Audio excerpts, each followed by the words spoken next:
Hello, hello, everyone. Welcome to Auntie Derek's Daytime Tea, where we discuss the latest celebrity tea in the news. And we do it live every weekday at 12:30 p.m. Eastern Standard Time on Chatmosa. I'm your host, Auntie Derek, and today is January 1st, 2026. Happy New Year, everyone. So Happy with New me, Year.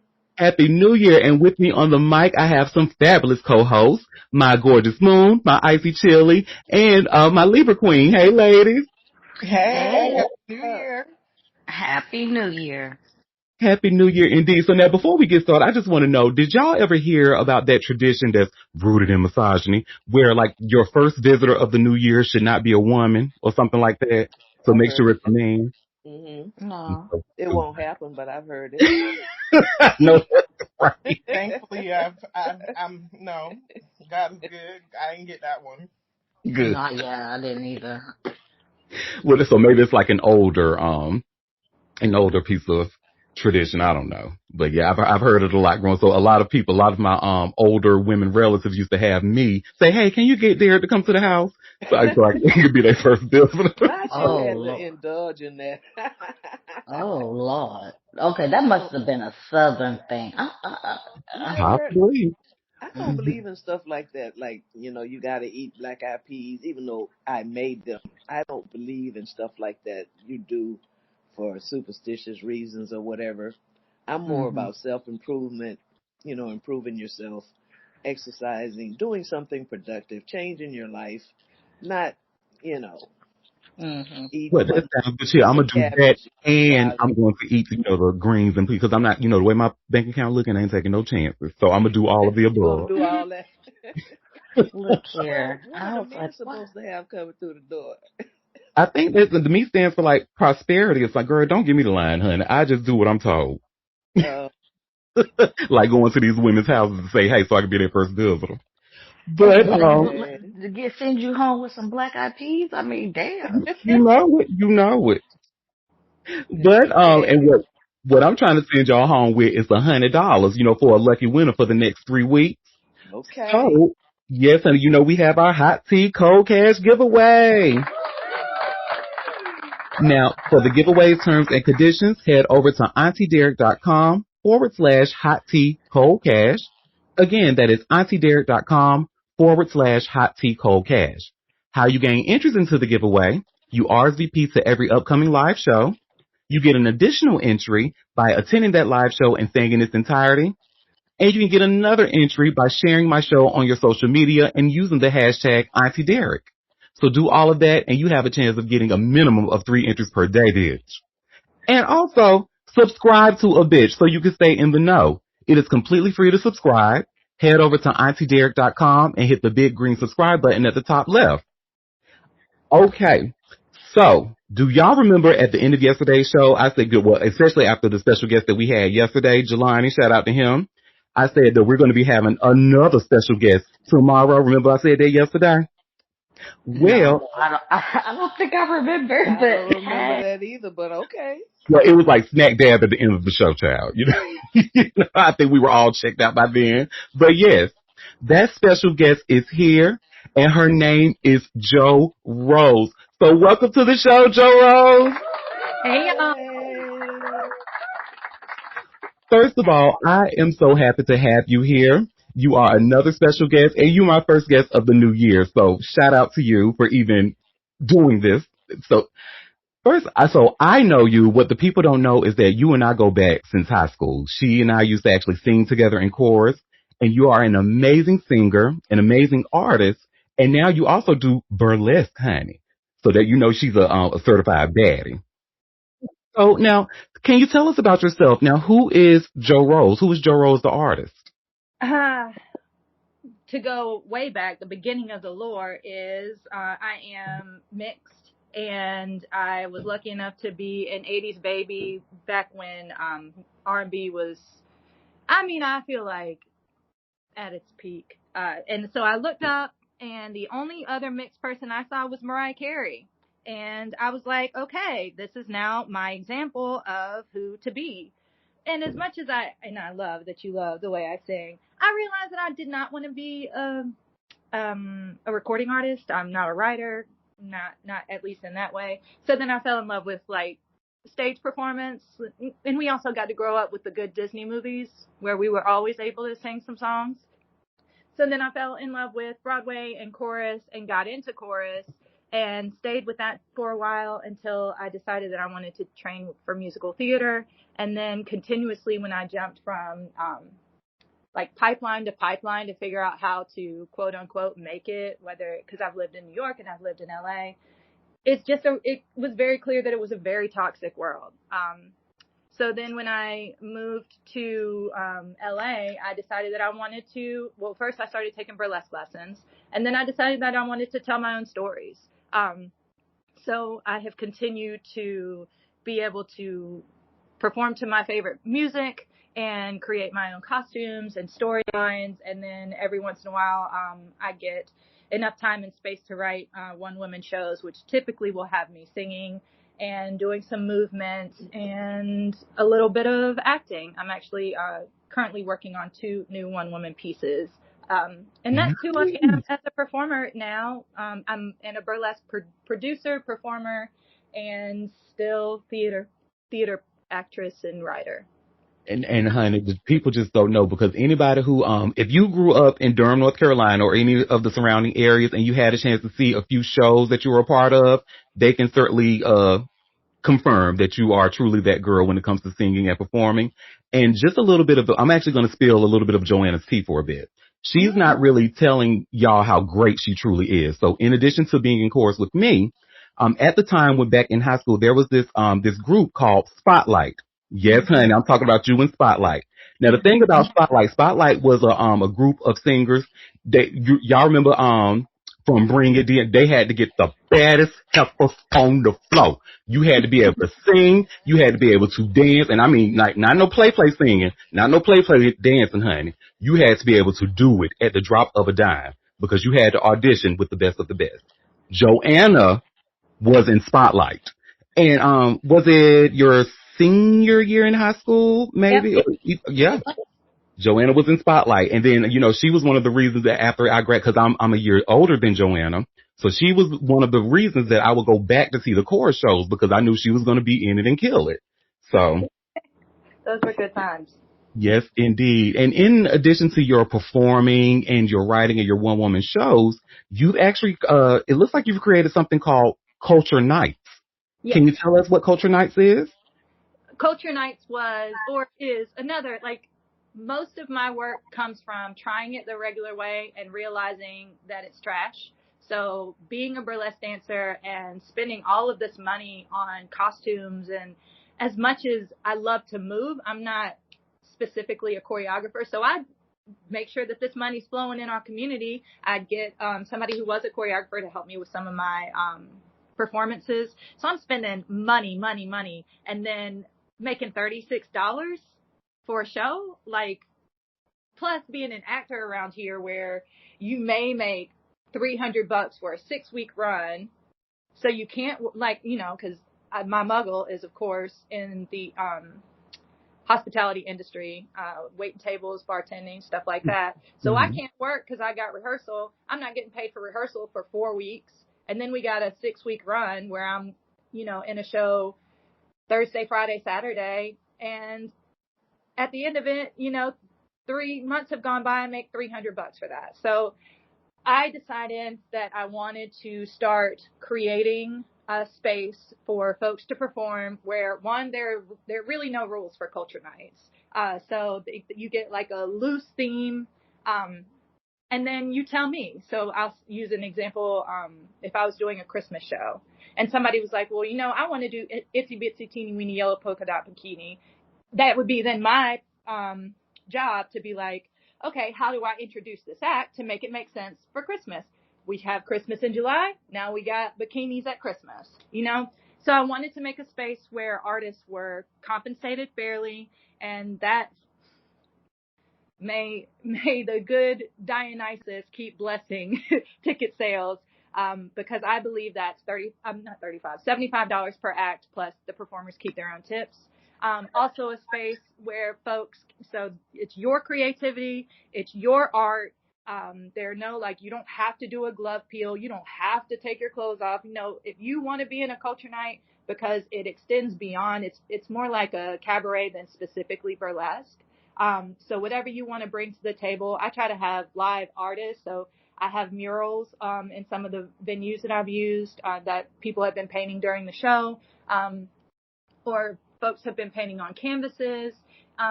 So yeah, live art, burlesque, singing, regular dance. We've had some modern dancers in the past.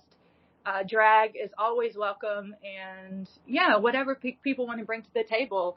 And then the other part of culture nights is I want the artist to feel cared for. One of the things that I say a lot these days is I'd rather be a doormat than a gatekeeper, because in this industry, again, where it comes from is seeing how people are abused, and everybody just essentially, are y'all familiar with Chicago? The Mm-hmm.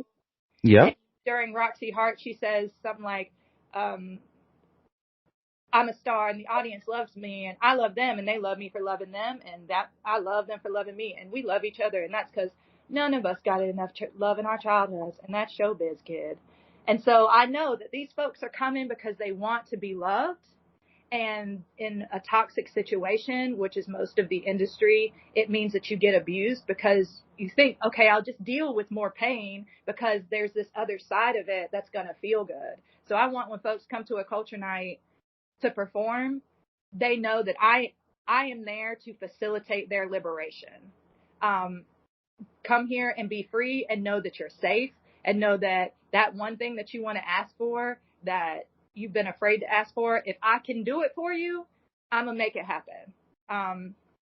Which, means I feel like I'm spinning my wheels as a producer a lot, but it's been growing, so I can't complain. And then the other thing about the name Culture Night, which is CULTYOURNIGHT, is because when I was in Dublin, guess like 2018, they had a culture night, which was regular spelling of the word, and it was all of the bars for like a weekend would have traditional Irish folk performances. And so they were bringing Irish culture to where people already were. They were at the bars. And so another thing that happens as we lose our theater spaces is you got to get, squiggly with where you perform, where you produce. So typically culture nights is in a space that I have to hang some lights. I have to get some sound. I've got to pull in a DJ. I've got to set up chairs. One day I had 56 chairs stuffed in my Hyundai Ioniq that I borrowed from my job and drove to the venue like 3 hours before the show started because we didn't have chairs at the I'm venue. sorry. 56 as in 5'6"? And then going back to the Spotlight thing, that goes straight to that, because Spotlight, we had to, the day of the show or the week of the show, we had to set up our own risers. We had to set up our own cords. We had to learn how to roll things. We had to learn how to use gaff tape. We were all encompassed. And so, I'm a tech person. I'm a theater technician. And I just want to, if I'm not going to, which I still hope to one day with my one woman shows, be on Broadway, for all the right reasons in the right way, I at least want to use all of the knowledge that I've spent my life getting to benefit the art form and artists that are with me or coming up after me. I'm definitely a reach down and pull somebody up. It's just sometimes I'm like, hey, can you not hold that part of my hand? Oh, okay. All right. Well, we're just going to move through this. Because some of the artists around here, because they're coming up after COVID, are just like trying to figure things out. Like, yeah. They are so spoiled. They're spoiled, but they're spoiled like,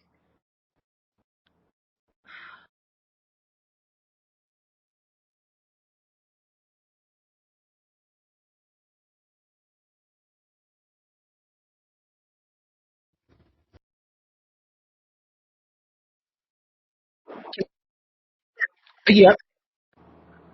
can you hear me still? Sorry, I'm on Don't my phone worry. and I keep getting calls coming through. I'm not that person, but I am a person who's like, you knew the call was 6:30 for an 8:00 show. What do you mean you're 45 minutes out at 7 and asking me if you can just be in the second act. And then when I say, of course, I'm going to say, okay, we'll shift things around. Just get here safe. And then you come in with fresh McDonald's after the show started. And that's what I mean by it. Like, I love it and I want to facilitate it and I turn the other cheek. But oof, they spoiled. They spoiled. Yeah. They never had a Mr. Miles. Speaking of, right. Who used to throw his drums. Shout out to him. May he continue to rest in peace, Mr. Miles. So, may he continue to rest in peace. He is a treasure. No, I have to say that is so amazing. That is very inspiring. And like, not only does it, it kind of shows your background in theater and what you had to do. I didn't know that y'all had to like set up your own things in Spotlight, by the way. But like your desire to, I would actually argue that has something to do with you being in Aries as well. You know, your desire to protect, your desire to have community. And you said something that really resonated with me. I'd rather be a doormat than a gatekeeper. I love that. And I feel like I'm the same way because I feel like it's enough room for all of us out here to thrive. Like, why would you? So I love that. I love that, y'all. Mm-hmm. Thank you. It's tough because you end up being a doormat in this day and age a lot. And then I feel like a bad guy one day. So I try to facilitate not only, the artists who I work with, but then, finding space for folks to do their own things too. So I started up a couple shows for local artists at my job at Dirty Bull.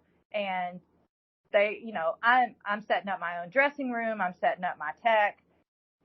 They didn't have any of that. So, but I do have another artist that I work with who is an event planner. So she has pipe and drape.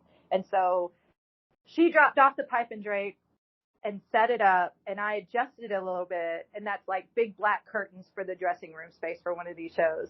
And there was this act, and it was brilliant. It was a pie throwing act. So the performers are throwing pie at each other. It's making a huge mess. And this is in a bar, in a brewery. So it's not a big deal to clean it up. However, they should have had somebody waiting out there with towels before they touched these black curtains. And I had to have a come to Jesus meeting with them and say, hey, there is no reason that I am scrubbing these curtains that you borrowed from a third party because you weren't clean when you touched them. You need to have someone do the act. Do the act. Do it every day. Do it all day long. Prepare to clean up before you touch something that's not yours. And then when I have to be like that, I feel like a mean. I'm of the belief that sometimes a little meanness is required because why would you do if you? Anyway, I mean, everybody doesn't operate the same. Everybody doesn't have everyone isn't hospitable, I guess. So. And that's where my training comes in, right? And I guess I'm glad that I was there. I am glad that I was there, and I'm always there for things that I facilitate in spaces that it's not meant for. So like anytime I've booked something at Dirty Bull, I make sure that I'm there for it. There's actually a show tonight that if anyone's in the area listening, you should come to. It's what's today? Oh no, it's Rivers. It's open stage burlesque show. And I'm gonna be there tonight to make sure as I judge with. And when you say open burlesque, is that like an open mic? Like, is that where the audience can get up and maybe learn a few things? Ooh, now that is something that I'm moving forward with this year with Culture Nights, but this one is no experience required. Just if you come across the flyer for it, and it's run by Winks and Rouge Cabaret or Winks and Rouge Burlesque, I believe is the company name. And it's new. This is their first one. But yeah, you just sign up or you tell them you want to get out of here. That's what's up. Stage. I'm telling you, Durham is on the come up. It really is. If we could just. Girl, don't even get me started, honey. Well, now speaking of events, it's in Durham. And shout out to the Bull City, my hometown, our hometown. You also put together something in downtown Durham called the Arts Council. And it looks like something that you do every Wednesday at the Mm-hmm. Pinhook downtown Durham. Let me get the flyer for that. Yep. Can you tell us a little bit about this? Yes. Um, Blessing and curse is that Joe Rose is pretty much a holy man who lives on beer. So there was one night that they at the Pinhook where they were doing like a community talk about the arts. Like they had a panel and it was folks who are pretty consistently booking, working, getting paid. But then the message that I was hearing in the audience, maybe 2 or 3 beers in, was this panel is frustrated that they don't feel like they're getting enough. So how do we fix it? And again, I mean, I'm going to tell y'all, I got separated from I'm my glad to wife hear that. 2024 and spent all, yeah, well, it's hard to human and then it's hard to do it with another person even more. Um, I needed to get myself back together. You know what I mean? So I spent all of 2024 pulling culture nights back, paying artists. I had to get all of my equipment up and costumes because I had rage purged all of my burlesque stuff, like all of my costumes when I was postpartum and just like, I'm never going to do this again. I need to make space in my life. So I had to replace all that stuff and paying the artists and all of that. I went through my entire savings that I had made from being pregnant and the world being shut down in 2020 to 2023. $40,000 I went through in 2024 to get Culture Nights running again. So when I'm sitting in this panel and I'm like, to do this work and also knowing, and we're all just human, but there's some toxic things that have happened even in the local community of entertainment and bad nights with folks and bad tempers and there's a saying, anytime there's a community it's going to splinter. And I'm sitting here in this audience like I spent all my money making art and y'all get paid to do this and y'all sitting here complaining to me, not me like in specifically, but what are you whining about? How are we fixing this? So I got up and I got on the mic and I said, you know, I hear y'all, Ooh. but what I don't hear is solutions. I hear us all complaining. I hear us all talking about, uh, where the city lacks. We should have this. We should do this. Somebody else does this. But we're sitting in here right now. We are sitting in Pinhook. Why aren't we using this as we know we can't count on the Art Council. It does not help Durham artists. It doesn't even see Durham artists, especially fringe artists. Ain't no money out here for burlesque.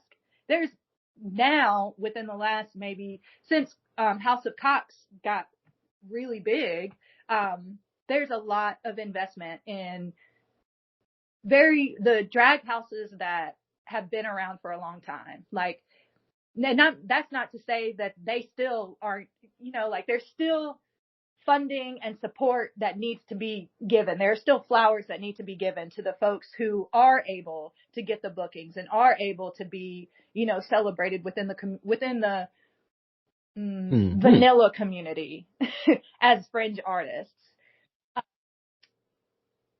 But ain't nobody checking for DJs, burlesque dancers, circus performers, So I was like, but we're all sitting here as if we don't have to do this work ourselves. We have to do it. Otherwise, we're waiting for capitalism to fix itself and support art, and that's not how it works. So, I said, when are we going to make our spaces for ourselves? When are we going to volunteer our time so that somebody else can have an opportunity to rehearse? When are we going to be the coach who doesn't charge $60 an hour for somebody to work on a monologue? We have to do this work. Nobody's going to come around and do it for us. So that moved the owner of the Pinhook, Kim Register, who is a brilliant human being, just fierce and also an artist. They're in a band, which forgive my placenta dementia. I can't remember the name of it, but I'll throw up when I can find it, because really wonderful human and wonderful band. So we met for coffee, and they asked, like, okay, I heard you. What do you think about solutions? And I said, look, you have space. Can it be open for artists to use? You've got a stage, you've got equipment. I mean, Pinhook is huge. There's the dressing room downstairs, which unfortunately and quick, smells terrible right now. But there's like front space, there's bathrooms, there's a patio, there's all the space where we can collaborate. So Kim agreed to let me develop the alt council. So, and if you see the picture, you can see that the R behind the L is kind of shaded. Because instead of the art council, it's the alt council. It's an alternative space every single Wednesday for artists to come and collaborate and work on stuff. And I started doing it in October, and there's been some really beautiful things that have happened. Artists have met and connected, and there's been several rehearsals. There's been a filming of a show that I'm trying to start up called the Never Too Late Show, which is like, since we're losing all of our late night TV, and I don't remember if y'all remember back in the 80s and 90s, there would be public access TV where all of the major shows, there would be a little local version of it. I think back in the early 90s. Because didn't it used to come on like right after the Sesame Street or something like that? Yep, I remember.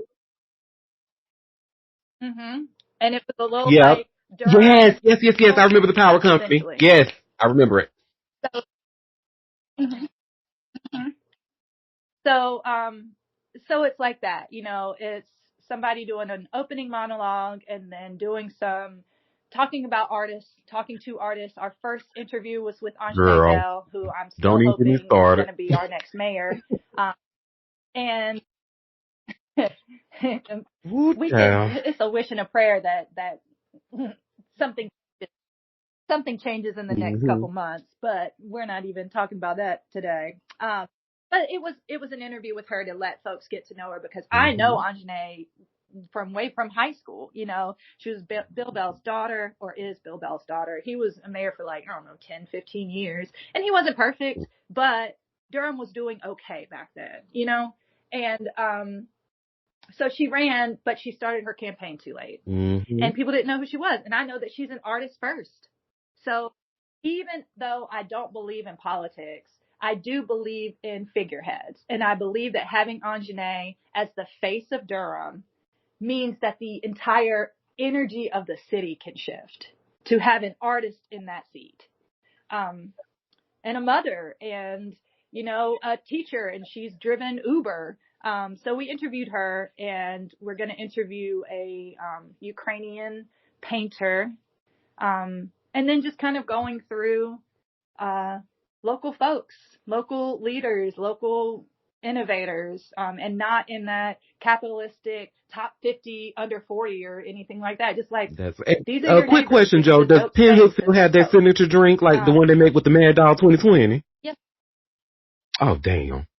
Tell them to bring that back. No. I will. I think that they still do Fucket Buckets. It's not the bar anymore. Oh, okay. Too, but I think they still have Fucket Buckets there. Yes, PJ I do. In a big ass plastic container. I think they do still do those. Shout out to the Pinhook, and I've heard a lot of great things about it. You know, my close friend is a DJ over there. I think his events go on every Saturday night, if I'm not mistaken. So if you've never been out there, please go to the Pinhook. It is a very good time. It especially go if you're an artist, if you're a painter, if you're a rapper, if you do anything, if you're a dancer, if you're a circus artist, if you do anything within the arts, take your ass to the Pinhook between 12 and 3 on Wednesdays and collaborate and meet up and network with other artists. Joe, this is a fabulous idea, and I'm glad that you had the gumption to get up and do it. And when you got up on that mic and said, you know what, I hear y'all, but what I don't hear is solutions. Girl, you ate that. You ate that. I'm tired of folks. Like, what are we waiting for? Nobody is coming to rescue us. Nobody has time. We're all tired. America, the world is trash. All we have is like just doing the work and finding the joy in the work while we do it. And the frustration, like I love telling the story about two of my favorite stories now. The new one, which is the pie on the curtains. The other one was when I first started Culture Nights back in 2019. I had an artist and she was is still an exotic dancer at Teasers, which is the only thing that's left of Power Company, a strip club in the basement. The rest of it, they literally just shut the lights out and close the door. Everything is still there, probably even the liquor. But she was booked for a turkey act for my Friendsgiving Elder Millennial Culture Night. And so I drove up to Richmond and borrowed my best friend's X-Pole and set it up. And then her boyfriend called me the day of the show and said, I don't know if she's going to make it. She ate some raw chicken at her mom's house today and now she's throwing up. And I was like, of course, I'm like, oh, absolutely. Whatever y'all need. It's not a big deal. It's fine. Take care of yourself. She will be missed and I hope to work with her, soon. And I hang up that phone and I look at that phone and I'm like, girl, you knew that you were going to make more money at the strip club than in this burlesque show. And that's what happened. Because please don't tell me Right, you are like in your what? 20s I was and gonna ate raw say, chicken. wait, who eats raw That makes chicken? sense.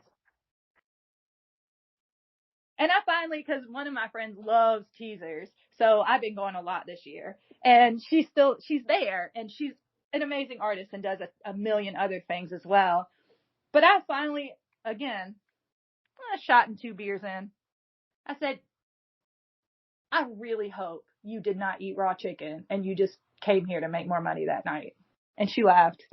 And she was a little embarrassed, but I was like, I love telling that story, so it's no harm, no foul. I still want to work with you, but No, so, and speaking of burlesque, so we actually have a question in the comments. It says, Joe, what are myths you can tell us about burlesque? What are myths you can tell us about burlesque? what was the question again? Myths. Myths. Gosh. Burlesque is for everyone. So if you've ever met someone who had like thoughts or opinions on it, they don't know what they're talking about. It's really, I'll say two things. And there's a performer, I believe Lorena, who says burlesque is more than the art of tease, it's the art of liberation. And that's what I consider it as well. It's the art of liberation. It's two different things. So I've also been an exotic dancer. And the difference between burlesque and stripping proper is stripping is a service. You're providing a service. You have to be someone's ideal, what they want. You have to fit into their fantasy to make the money. You're there to make the money.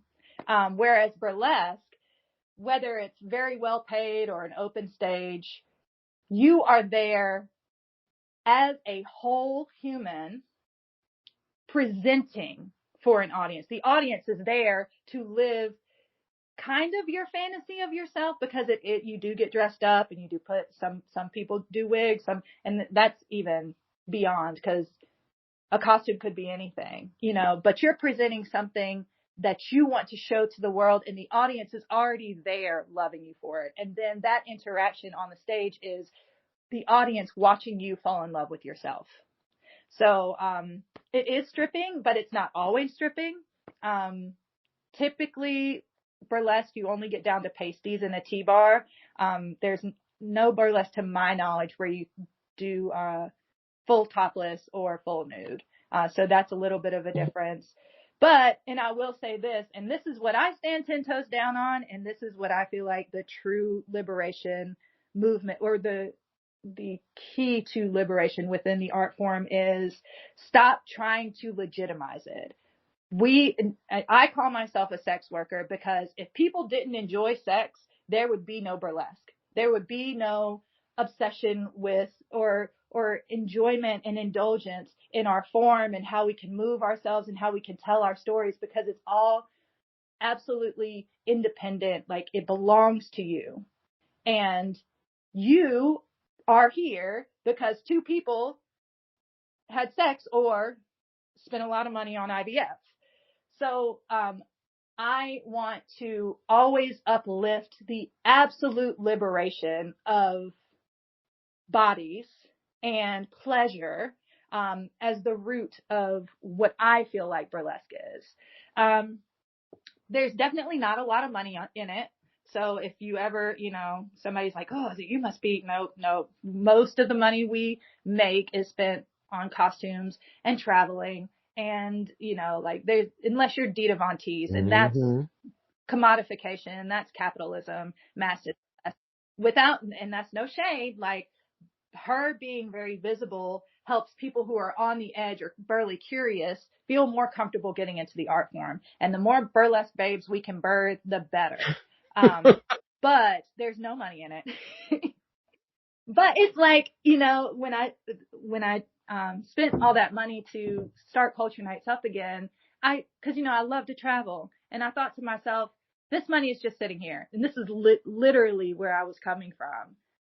In 3 years, this money could be worth nothing. I can sit here and look at this $40,000, or I can spend it doing what I love and taking care of the folks around me.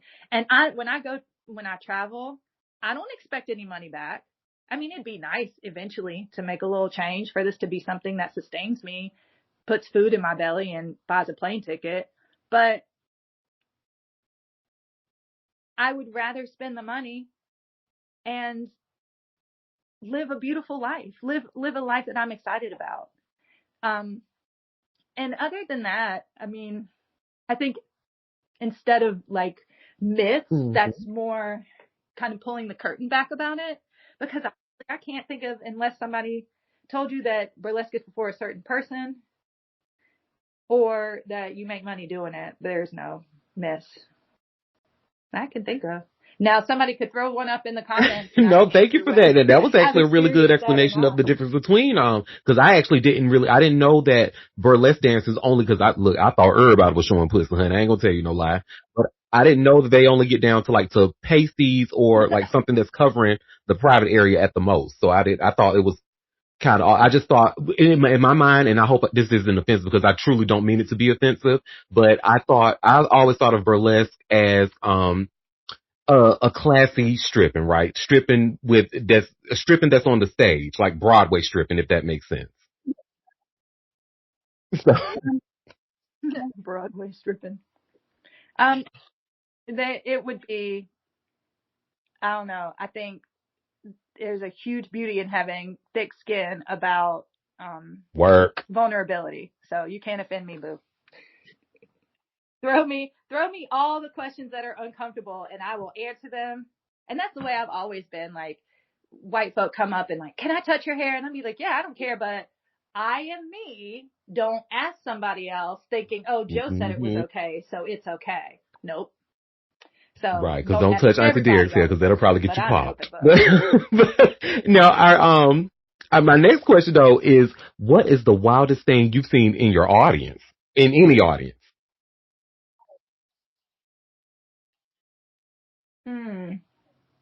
I think the wildest thing I can't even beat is was it Lauren Boebert giving a hand job?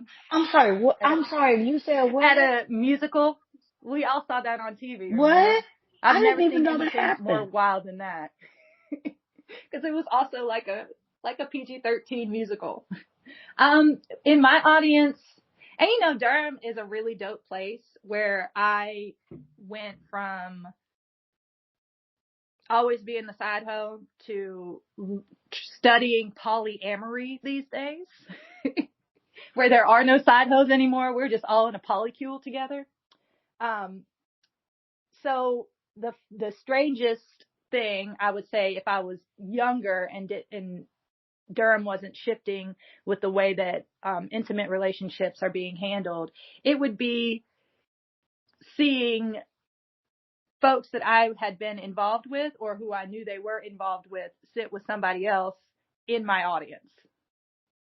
There was a show that I did where I had like 5 boos in Wait a college, minute now. and 2 of them were best friends. What? Hmm. Oh, And that was wow. real small. It was in the black box at Central.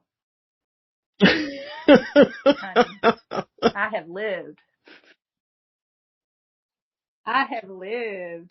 And it's like, I don't know, there's so much power in that to me. Like, these folks value me as a human being enough that even though they know probably some fuck shit happened, they're like, well, we were all involved. It was all consensual. So we probably gonna go to the show and watch Joe prance around in I an can do it outfit all for day. 45 minutes. It's an honor. It's an honor. Cause I feel like, I don't know. Again, I'm studying polyamory because there's so much of it It here now. really is. What I see what I see happening in the healthiest versions of it is folks understand that no one belongs to anyone, so they big up the best parts of each other and cherish each other and understand that there are parts that can't be filled by that partner. So they can share time with someone else and it's not a threat. I agree. Now, we And have I a think that really that's good real question in the beautiful. chat. So it says, is burlesque just for women? Absolutely not. Burlesque is for everybody, every gender expression, and you can express however you want. Like, you don't have to express in the way that you walk through regular life. You can express it a different way. And there's also Oh. specifically boylesque. So there are lots of people, in fact, artists who are trans women who were doing, what's it called? Drag. So they were doing drag and Mm-hmm. performing in the female ideal. And then they have moved over to doing burlesque. And that means that they do a little bit more of a tease than lip syncing and, that very specific style that belongs to traditionally in our minds a drag performance. And then there are folks who only perform the gender outside of what they walk around the world as, but they're still doing burlesque. And then there's boylesque, which is typically someone who was born, I say, as we move through and try to figure out how to describe and identify ourselves. Somebody who has testes versus ovaries taking clothes off, specifically as boylesque. But, it could be somebody who wants to perform and present in the masculine form and tease and not Oh. call it, ouch. Oh, my cat is biting my ankle. Why are you doing that, friend? And just wants to do the tease, So it's any and every single thing that somebody would want to get up on stage and share in any type of body, whether you can dance, whether you could, like, one of my good friends, performer Iridessa, said she was in a show where she literally watched a girl eat carrots for her whole act. She'd just sexually eat carrots. She'd dip it in ranch and walk up to somebody and put it in her teeth, and the other person would be able to bite off the other side of the carrot. She'd run the carrot around her body, See, I was interested right until you said ranch dressing. Don't put no ranch dressing on my damn carrots. Well, now the last question that I had for you, Joe. So now, and I just want to start off by saying, because I know you and I know how you get down, your answer cannot be your birthday twin, Billie Holiday. Okay, you cannot say Bill. You got to choose somebody else. But, so my last question is, who is your dream celebrity that you like to perform with?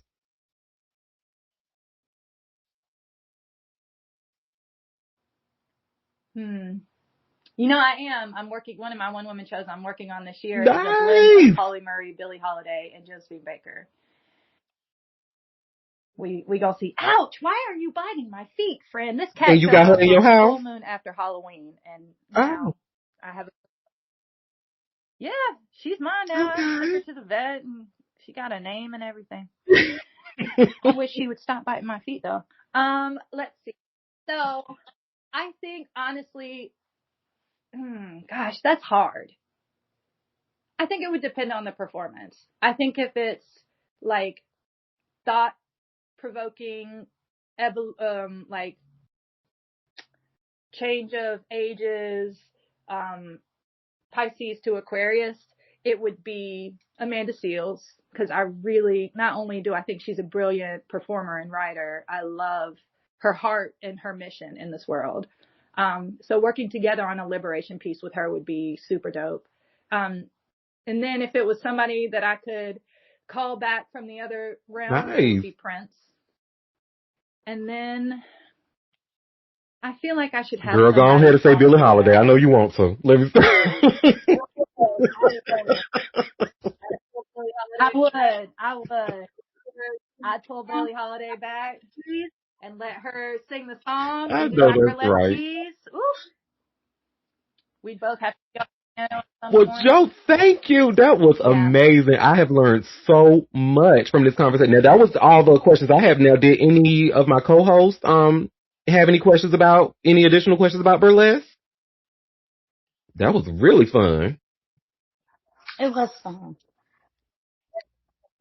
Thank you I for Thank y'all for definitely having coming. learned a me. lot. I It didn't was an know honor much about for sure. burlesque, and I kind of, in my head, all of the things like burlesque, cabaret, I was like, in my head, they're like all the same thing, but they're not. And, it helped. And it sounds really fun. And I like that you're curating an art space for people in Durham and to be able to express themselves and do things because, we should all be able to have those outlets. Damn. Yeah, it's important. Everybody's welcome to. It's if anybody is around Durham, 12 to 3 is Yeah, if open y'all as they Wednesdays. listening Come hang to out. Come Auntie kick it. Derek at 12:30, then you better be taking your ass out there to the Pin Hook and working with Joe.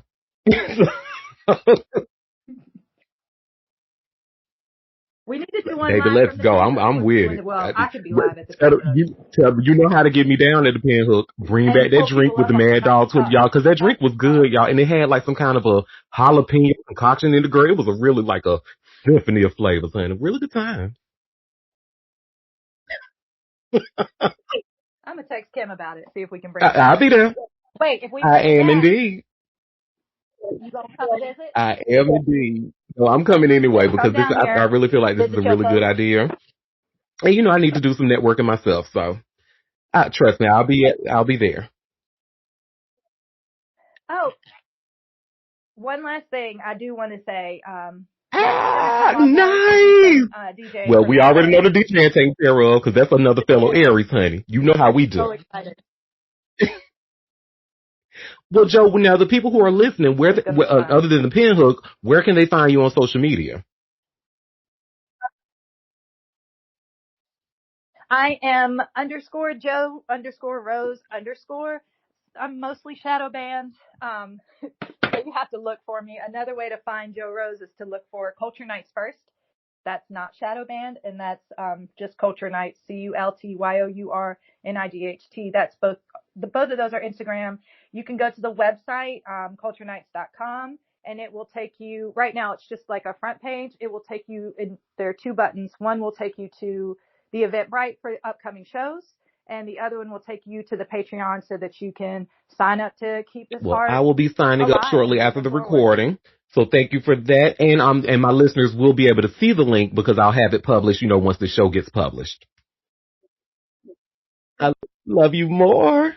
Perfect. Well, Yeah, again, you're the thank best. you, Joe Rose, for gracing us with your presence. Now we just experienced the classiness of Joe Rose, so now let's get trashy, honey, with this celebrity tea. And Joe, you're more than welcome to stay for the tea if you like, but it's gonna get real trashy up in here. Well, let's go ahead and jump right into the tea, honey. Tea I guess time. it's tea time. Yes. Oh, I didn't realize Chill was gone. Hey. No, she probably had something to do, honey. It's all good. No, we were talking about Chill, my other co-host. No, I'm here. I just muted You myself. good, boo. But you know, now normally we like to start off with some Diddy news, Sorry, but y'all. this is not about Diddy per se. This news is about Uncle Murder. Now, first of all, are y'all familiar? I don't think y'all are, but Is he a Auntie. reggae artist? no, he's not. Oh my god. Oh. BFFR. Dude, I don't know, child. Somehow I had a really good feeling that I was going to be the only one in this room who knows who Uncle Murder is because I actually listen to his music, and Oh probably wow. because That's not surprising. he's originally from East New York, you know, the area I lived in when I was in Brooklyn. So they rep him like really heavy over there. He's had some hits. He has some hits on the radio. He's been around for a while. But what he does every year, he does like this recap of the new year and he raps. It's a freestyle that he does and he does not hold back. He talks about everybody and a mama in the kitchen sink, honey. So this year he now it says that he dragged Diddy because I have this all hip hop article that I just shared here, and y'all see Uncle Murder drags Diddy and Young Thug to hell with Wrap Up 2025. He really didn't drag Diddy. I felt like he could have gone a little bit harder, you know, the Uncle Murder. I know, but anywho, so Uncle Murder kicked off 2025 the only way he knows how, by calling out everybody in hip hop with his annual wrap up roast. And this year's 17-minute track is packed with more smoke than a Snoop Dogg tour bus. From Young Thug allegedly talking to cops to Diddy getting dragged over that Netflix doc and his federal case, Murder didn't hold back, not even a little. He opened it in Diddy territory and didn't let up, rapping over the bad boy hit Tell Me What You Want by Total. Murder brought up the Netflix doc Sean Combs The Reckoning and the ugly allegations tied to Puff's name. That documentary was diabolical. That shit ruined Diddy's image. That shit was horrible, he rapped, while taking aim at Diddy's sexual preferences and dragging Cassie. It says about Young Thug, you know, about the calls that the jailhouse call that leaked the audio. It says where the rapper was allegedly running his mouth to detectives about Pee Wee Roscoe, Mariah the Scientist, and others. In fact, Uncle Murder pretty much drags all of Atlanta over the snitching controversy that engulfed the city's rap scene in 2025. Other artists who get called out include Nicki Minaj, Offset and Cardi B, Big Meech and Lil Meech, K Flock, Pras, Shannon Sharp, and others. If you're not familiar with Murder's wrap-up series, it's basically hip-hop's version of a year-end roast. Every January 1st, the Brooklyn rapper drops a long track breaking down the wildest moments in the culture. Beef, breakups, court cases, whatever had the people talking. This year, he even threw in some wild celeb gossip, like claiming Cardi B had Stephon Diggs' baby and that Ja Rule got jumped at a Brandy and Monica show, which we talked about here. Whether it's true or not, Murder's not the type to fact check. He's here to entertain, and he's been doing this for over a decade. At 46, Murder still got the streets tuning in every New Year's Day. Love him or hate him, the dude knows how to keep hip hop talking. And that is absolutely true. That's very true. He's now even if y'all don't know who he is, he's made a name for himself. But y'all do know Bobby Shmurda, don't you? You know the Shmoney Dance, Hot Nigga. I'm sure y'all know Bobby Shmurda. Yeah. I need to confirm, but Nigga. They if didn't even want to stop, nigga. I, I Okay, yeah. We know but that. if I'm not mistaken, I need to look this up. But I believe Uncle Murder is his real life uncle. Let me see. Is Oh, wow. Uncle Murder Bobby Shmurda real uncle? Oh, my bad. I just gave y'all wrong information. Google says no. Uncle Murder and Bobby Shmurda are not related, but they are both Brooklyn-based rappers. Well, never mind. But yeah, I would actually have to, again, he has been doing this for over a decade, and they get really, really long. But if y'all really want to wake it up, he got this from 50 Cent. Now, and as much as y'all can't stand my man, he's very impactful in hip hop. Very impactful. So impactful that he's actually the most streamed person, the most streamed rapper for the third year in a row, honey. And Not just as a segue. you like I did it. You like I did I it. want to see the proof. Where's the proof? I need to see the data. I don't believe it. Well, y'all see, I just shared here by way of hot new hip hop. 50 Cent once again finishes 2025 as New York's top rapper on YouTube. You see how they said New York? YouTube. I Well, want to that's a highlight that. very, very specific niche. Right. I just want to highlight that. You want to? It says New York. Look, and I just want to highlight my man, my man, my man. Okay, Ugh. girl. Okay. Well, 50 Cent has shared the news that he finished 2025 as the most streamed New York rapper on YouTube. Take it to Instagram. Tuesday, he posted a graphic from Diverse Mentality with the announcement and wrote in the caption, "I thought we were over this, guys. It is what it is, LOL." Now, according to Diverse Mentality, 50 Cent earned 1.9 billion global streams over the last year. The figure put him above other artists in the top 10, including Nicki Minaj, Cardi B, Jay-Z, 6ix9ine, Pop Smoke, French Montana, The Notorious B.I.G., A$AP Rocky, and Lil Tecca. Fans of 50 celebrated the achievement in the comment section of the post. "To be fair, you got the best music for the gym," one fan wrote. Another added, "Smartest thing I ever did as a kid was listen to 50. One more fan joked, "Diddy punching the air right now." 50 recently executive produced the Netflix docuseries Sean Combs The Reckoning. The project examines numerous allegations that the bad boy mogul has faced over the years and features appearances from various celebrities. 50 Cent will be celebrating the end of 2025 with 3 different performances on New Year's Eve. They include Dick Clark's New Year's Rockin' Eve. I actually watched that last night. And it says the Rock Clock celebration in Shreveport, Louisiana, and an appearance at 11 in Miami. Damn, he got a busy schedule, don't he? And You then know what? All this circle jerking for 50. look, I would love the jerk. Mm-hmm. Shout out to these has got me cracking up, honey. But yeah, so look, and apparently people love mess just like I do, honey, because clearly this man has got billions of streams in the 3rd year in a row. I Mm. was. I just want. YouTube, New Okay. Yorker. And no, yes, that part, New York. But I also would just like to highlight that there's people who are, not up to date with current trends that are in a location called West Africa that are holding him down on that. I just want that to be clear. They stuck in a certain, generation of people. Shout out to the Gambians. Shout out to the Senegalese. And some Ghanaians. Yeah, no shade. I just want that to be highlighted that that's part of the reason why he's doing numbers. Um, but kudos to your man, your man, your man. Next, next, next, next, Don't you minimize next my one. man's accomplishments. Can we minimize them to the most Look, so, smallest yeah, little? shout out to the Africans, but they're a little bit behind, honey, so they listen to the old shit. Hello, hello. Well, speaking of somebody's man, honey, Cardi's man, honey. We talked about him yesterday. Well, and now there's another patriot, hun, who can't keep his hands to his fucking self by the name of Christian Barmore.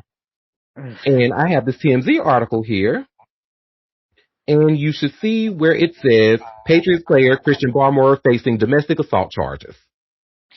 Ooh, these sports ball people.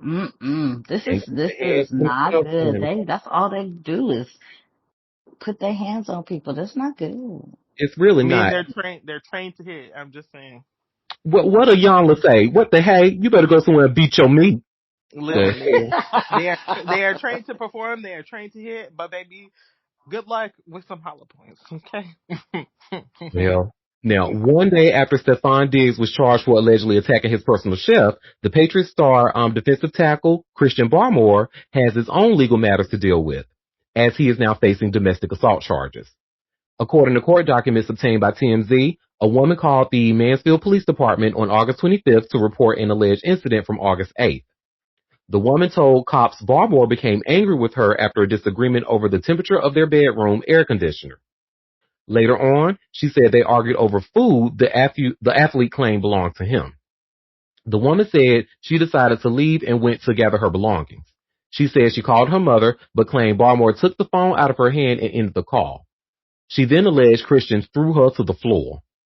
She said she tried to get up, but claimed the 28-year-old grabbed her by the shirt in the area of her neck. She told cops when Christian eventually let her go, she grabbed their child and called her mom back.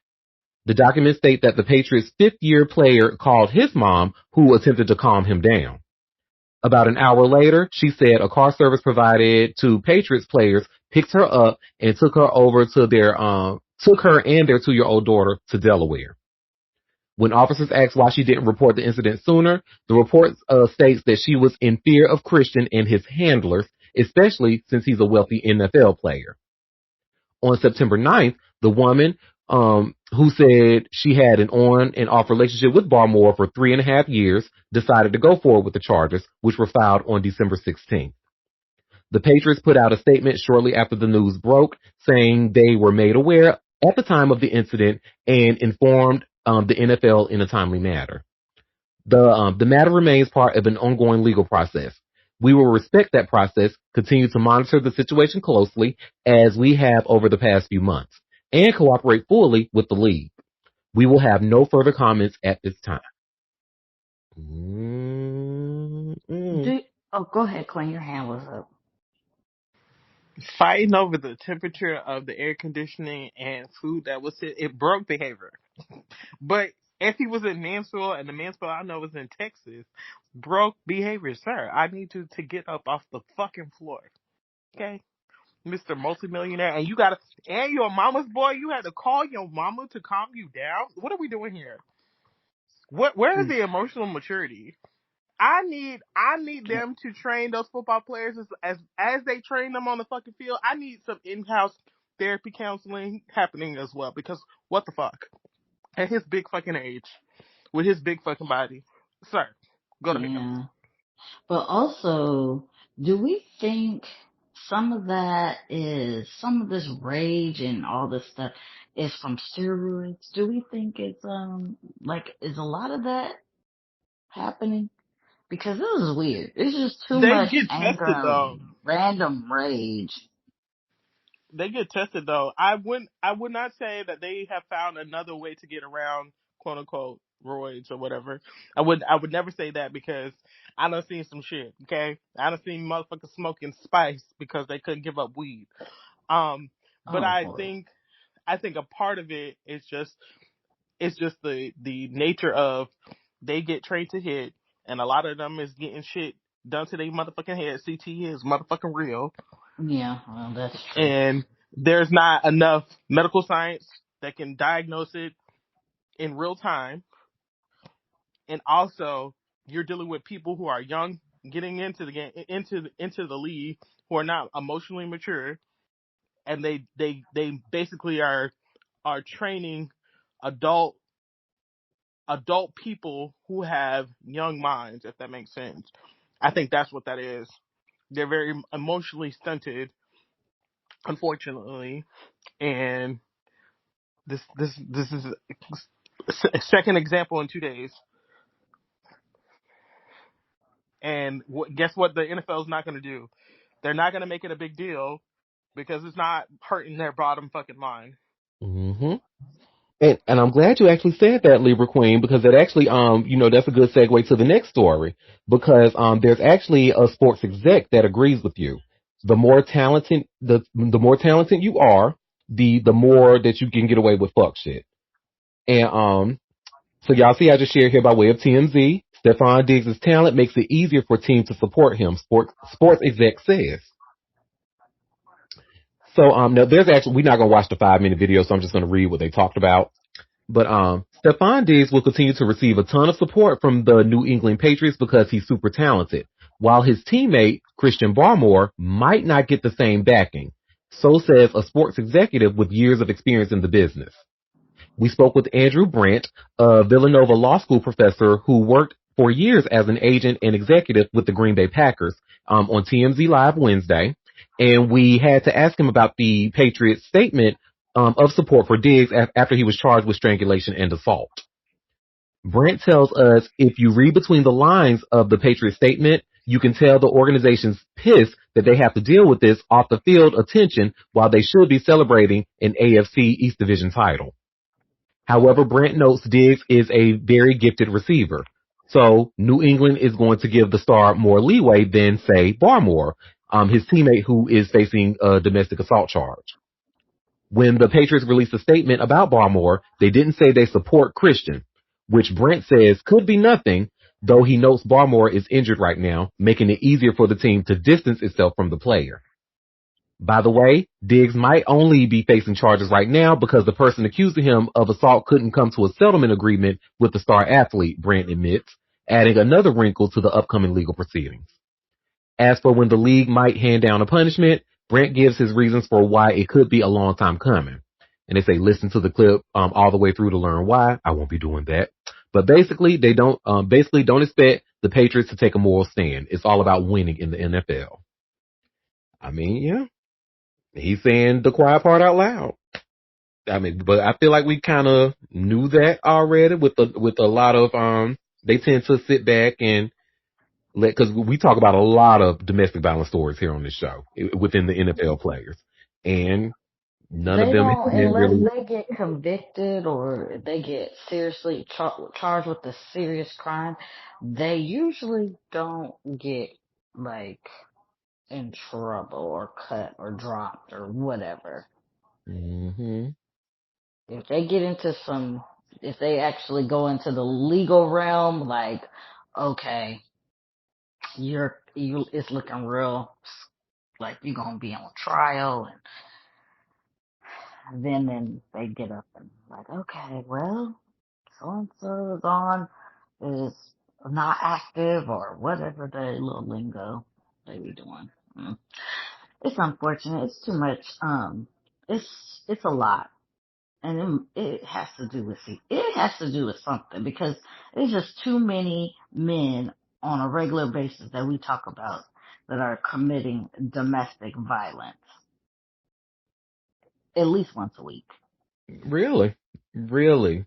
And it's almost like, I mean, because look at the stats, honey, especially when you have stuff. And remember, I mentioned that stat that I saw on Twitter where somebody, and I said I was going to go look into it, but I never did. Let me make a mental note to look at or not a mental note. Let me make an actual note to look at this. But there was a stat that says like, if someone strangles you, especially like in an intimate partner Oh yes, relationship, I that remember person you saying that. yes, that person is like, it's like 600 times more likely to actually murder you. So it's like a lot of strangling going on, but not enough reprimanding. And I Well, don't know. yeah, because if they do it once, they'll do it again, and if they do it again, it just pushes that line until the line is crossed of death. Yeah. Y'all niggas could be beating up the pussy, honey, but you want to just, I hate it. I hate it. Keep your hands to Hmm. your damn self. And like I think what also Quinn too, said, that was so ghetto. Like you're fighting over temperature and food, Oh, nigga and you shit. that angry? Like, oh my god. I think what people are coming to realize as a whole is that think about it, like these cases are coming, are being announced because people who are on the receiving end as far as the victims are being more supportive for wanting to come out and speak on their situation and report and whatever, and there's more resources to get help. And because of the nature of social media being able to make it a public thing, right? You are like more likely to do something if you're in the view of the public, you're more likely to speak on certain things or want to have support because you know that, hey, I'm not doing this by my motherfucking self. When people are saying, hey, I had something like this happen to me, et cetera, et cetera. I wish, you're so brave, et cetera, et cetera. But you have to think about it like, yes, it seems like it's common that these are every week that we have something domestic violence related coming from from the NFL or coming from the sports world. But think about the times when like this wasn't a common occurrence and when social media wasn't a thing. There's plenty of people Hmm. who was getting their ass fucking beat. There's plenty of Oh people who yeah. have been getting their ass motherfucking beat because of the fact that the nature of the fucking beast and not saying anything because they don't believe that they're going to be believed, or there's not enough local support within family, friends, whoever who can help them, or they feel like they're just stuck in that position, right? Because damn, he got money and I ain't got no fucking Right. job, or damn, he got whatever. and Your it's a family like, girl, he got money. Just stay right. with. You know, That's it's a good always man, somebody saying Samantha. some stupid shit. That's a good man, Savannah. Head ass And you're right. And that's the thing with people who, oh, if we don't talk about it, it doesn't exist. Oh no, I'm sorry, it does exist. It's been going on, but yes, now we're getting more information because of where we are in social media and news reporting and all things like that. But and people being it's been going believed. on. That's right. Right. And it's the aspect of people being believed.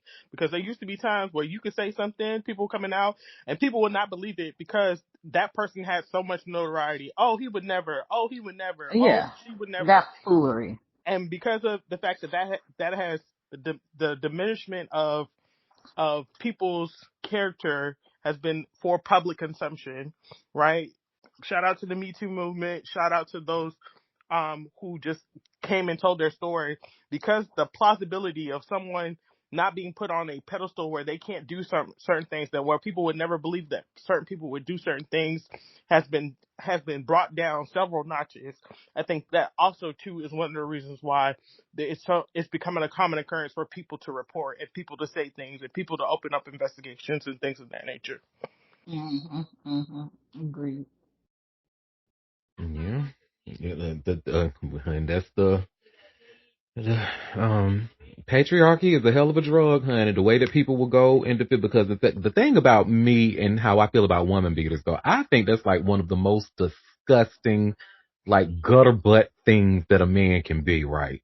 However, Mhm. I'm not, that's almost like an exception, right? Because it seems like the standard, and y'all can correct me if I'm wrong, but the standard seems, especially within the church communities, these men seem to get coddled.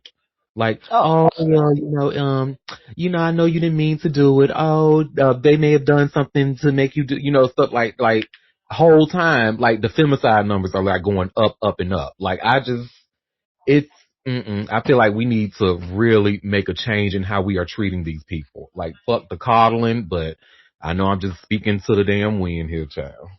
I know. And this is the thing that I teach myself. I said, there's no reason that you put your hands on a woman. I said, even if she's putting her hands on, I said, that's when you turn into a white woman and you go tell so she can get in trouble. But as soon as you put your hands on her, you are instantly guilty, wrong, no matter what she did. And so you, as a young man, you cannot put your hands on a girl, a woman. I don't care how mad you get. You better walk away, run away, do whatever. Everybody want to be like, oh, you that's not hard. Oh, like your masculinity. Okay, well, when your reputation, your career, your life is in the shitter, and maybe you have to go to jail because you couldn't control your anger. That's on you. Mm-mm. Like I Look, tell best time. Like I tell the men that I date, hands are for hugs and love, and that's it. That's all. Because the minute you decide that you want to fucking touch me in a negative way, you want to fucking hurt me, you want to put your hands on me in a violent way, baby, listen. I hope your family is good at making t-shirts. I hope your family is good at frying fish. Okay. I hope your Okay. family is ready to mourn, because the way that my life is set up and the way that my mama loved me, I might beat you, but my mama gonna kill you for sure. Kill you dead by playing Okay. with her baby, okay? So good luck. Wish you the best. But just know that hands are for hugging and loving. And that's it, that's all. That's it. That's all. Sit your ass down. You, especially men, there's men, once young boys get to a certain age, they are stronger than women. And I'm sorry. I don't care. She may be ignorant, she may be dumb, and she may be doing some crazy shit. That's what, run away like this is your time to be a little girl. Run away and act like a Karen. Okay? Ain't nothing wrong with that because you keeping yourself out of jail, out of problems that you don't want in your life, and being labeled a woman abuser. That's not a label you should want or aspire to or even want to deal with. That's Yeah, crazy. it's really not. And a lot of men do not mind wearing that title, which is crazy to me, bro. Crazy. Well, and quicker to fight a woman than they fight a man because they know that they can win. You fight a man, you don't know if you can win. He may beat the brakes off of you. And that's such a just a punk ass move. Like, you call yourself a man and you such so hard, but you can't even fight another man?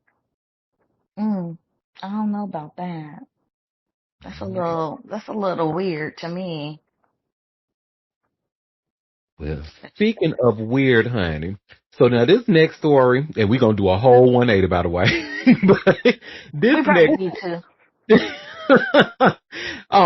so I actually did not, up until I read this story about maybe an hour ago, I did not think Tiffany Haddish was gay or bi any. I thought she was a full cis hetero woman, right? But Oh no. now, baby, I think Tiffany Haddish is one of the L's. I think she represents the L in the LGBTQ, honey. Reason I said that, so I have this article here from Hot New Hip Hop. And you should see where it says Tiffany Haddish goes off on Heckler for asking quote unquote bullshit question about her sexuality. Now, and before I go into this story, go and play the clip, because we're just gonna watch a short clip with her. I know y'all don't really see it for Tiffany like that, but just kind of indulge me for about a minute and a half. Oh We're gonna yeah, watch. no, I wish the best for her. I wish things didn't happen the way it did, because she really did have a tough life. But go ahead. She did indeed. Now, did y'all ever hear anything about her being gay or like? Because you No, know, but I think she did experience some abuse. ah, yeah, I think she did talk about that. But yeah, I didn't. I never thought of. But now, honey, because of her response, I absolutely think Tiffany is gay, honey, and she don't want nobody to know. And let's play this clip real quick. Give me 1 second. Let me share my screen. And I'm gonna just fast forward to like the 35-second mark. I'm a big deal.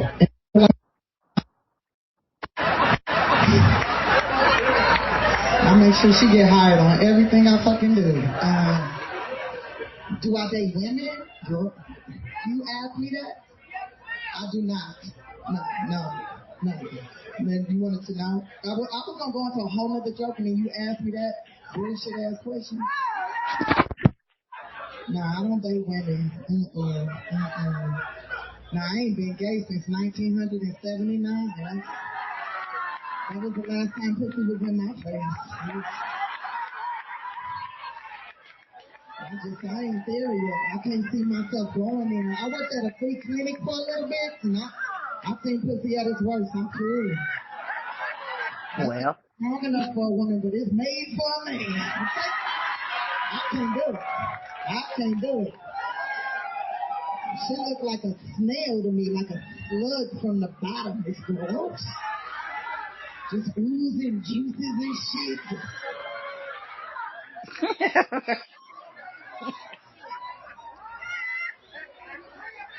Once you hear, if you hear that I'm gay, that's it. I gave up. My soul dead. It's gone. I just had to bring the pussy back. Let's go. Maybe you'll treat me better than my mom did. She gave me a headache. Now seriously, you ever think about that? Being born, how painful that was?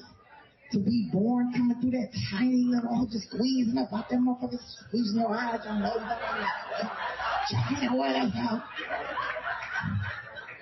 And you know how they tell you don't be violent. Violence is bad. No violence. Violence is bad. But as soon as you get to this motherfucker, somebody hits you. As soon as you get here, I'm telling you, I remember being born.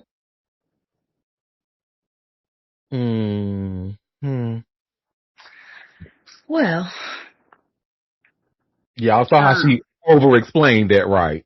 yeah. I mean, then she went into a joke. Maybe that was why she did that. But then she could be hiding the fact that she really does like women. But Baby, I it don't was know. the language, honey. First of all, talk about juicy pussy. Oh, it's just juicy. Whole time inside she's just going, I'm like, oh, if she ever gave it, I gave it, what she say, I've given up, my soul is gone, some other shit. Child, no, honey. You ain't fooling me, girl. I know what you are. This reminds me, back in high school, there was this girl who, she and I were in, world history class together, honey. Now, and there were some rumors about her. Now, so people were asking her, they was like, girl, is you gay? And she went on this whole rant. Oh no, I could never do that. Oh no, I just love the feeling of a penis inside of me. Oh, I love to be In high penetrated. school, Jesus. Oh She my went through God. a whole, just similar to what Tiffany just did. Baby, now, baby, that's probably one of the biggest dykes in Durham, child. Excuse my, baby, she is stud down. But I mean, due to, I guess, her environment, she just didn't feel comfortable enough to come out at the Of time. course. And I think Of course. this is what's happening to Tiffany. I think she's Well, like her bottom line is going to be affected. I don't know why. I mean, don't nobody care, girl.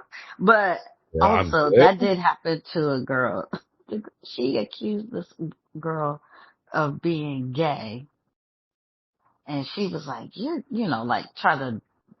This was in the '90s, late '90s, so to be called gay at that time was very controversial.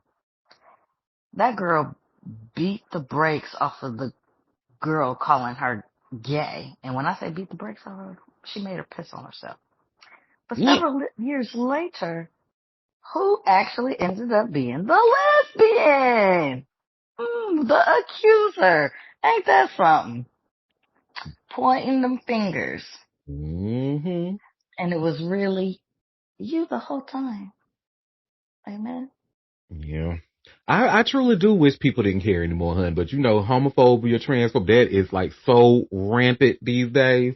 Baby, they even a whiff of it. Oh no, your concert, your show is canceled. Oh, we don't want you to perform here. Oh no, and she's African. Is it? She eats it. Well, she just found that out in the last 10 years. Yeah, but Sorry. still, she likes to go over there and visit a lot. And we know, like, let's keep it real. They not when it comes to homophobia and stuff over in African countries, it's Country, not, yeah. yeah. So, listen, I would love Well, if to, she believes she's delivered, then hey, who am right. I? Until she decides that she is not anymore. I don't know. But I would tell you, Tiffany, if you trying to hide a girl, this ain't the way to do it, baby. You done told on yourself because a professional who been in a life like me for a very long time know it when we see it. And I did not think it. I did not think this of her up until now. Girl, Joe, honey, Joe Rose could tell y'all, do you remember back in the day, honey, I used to say I wasn't gay, child. Oh my God. Oh my God, that would have been crazy. I know that would have been fucking Acting, crazy. acting just like, Tiffany. talking just like this and telling people I was not gay. Oh well, glass. Like closet with glass. Um, Tiffany Haddish is Eritrean and Jewish on her dad's side. So I yes, they don't play that shit over there. see, see, yeah. So, um, yeah, no, when people do make a big deal out of something, like just make a whole production out of it, they usually are guilty. I mean, that is, and that's, unfortunately. I don't know yeah. why people care about who other people is having sex with. I don't understand. Why do y'all care so much? I don't care what other people is doing. Christofascism, because the church is telling us that we are defying God, and these people are willing to kill and for the Christian faith. So I mean, Mm, mm, mm, mm. that's why they care so much, honey. It's due to Mind your fucking business, cause guess what? If you going to heaven, it's only gonna be you. It ain't gonna be nobody that you trying to judge or nothing. Mind your fucking business. Mm, that well, gets on my nerves. I'm sorry. right. I know, really, it's infuriating. And just imagine like being on the receiving end of it for years, child. Woo. I know. I know. I know. It don't even make no goddamn sense why so many people are worried about other people's business. What they eat don't make you shit. Go on, mind your business, Karen.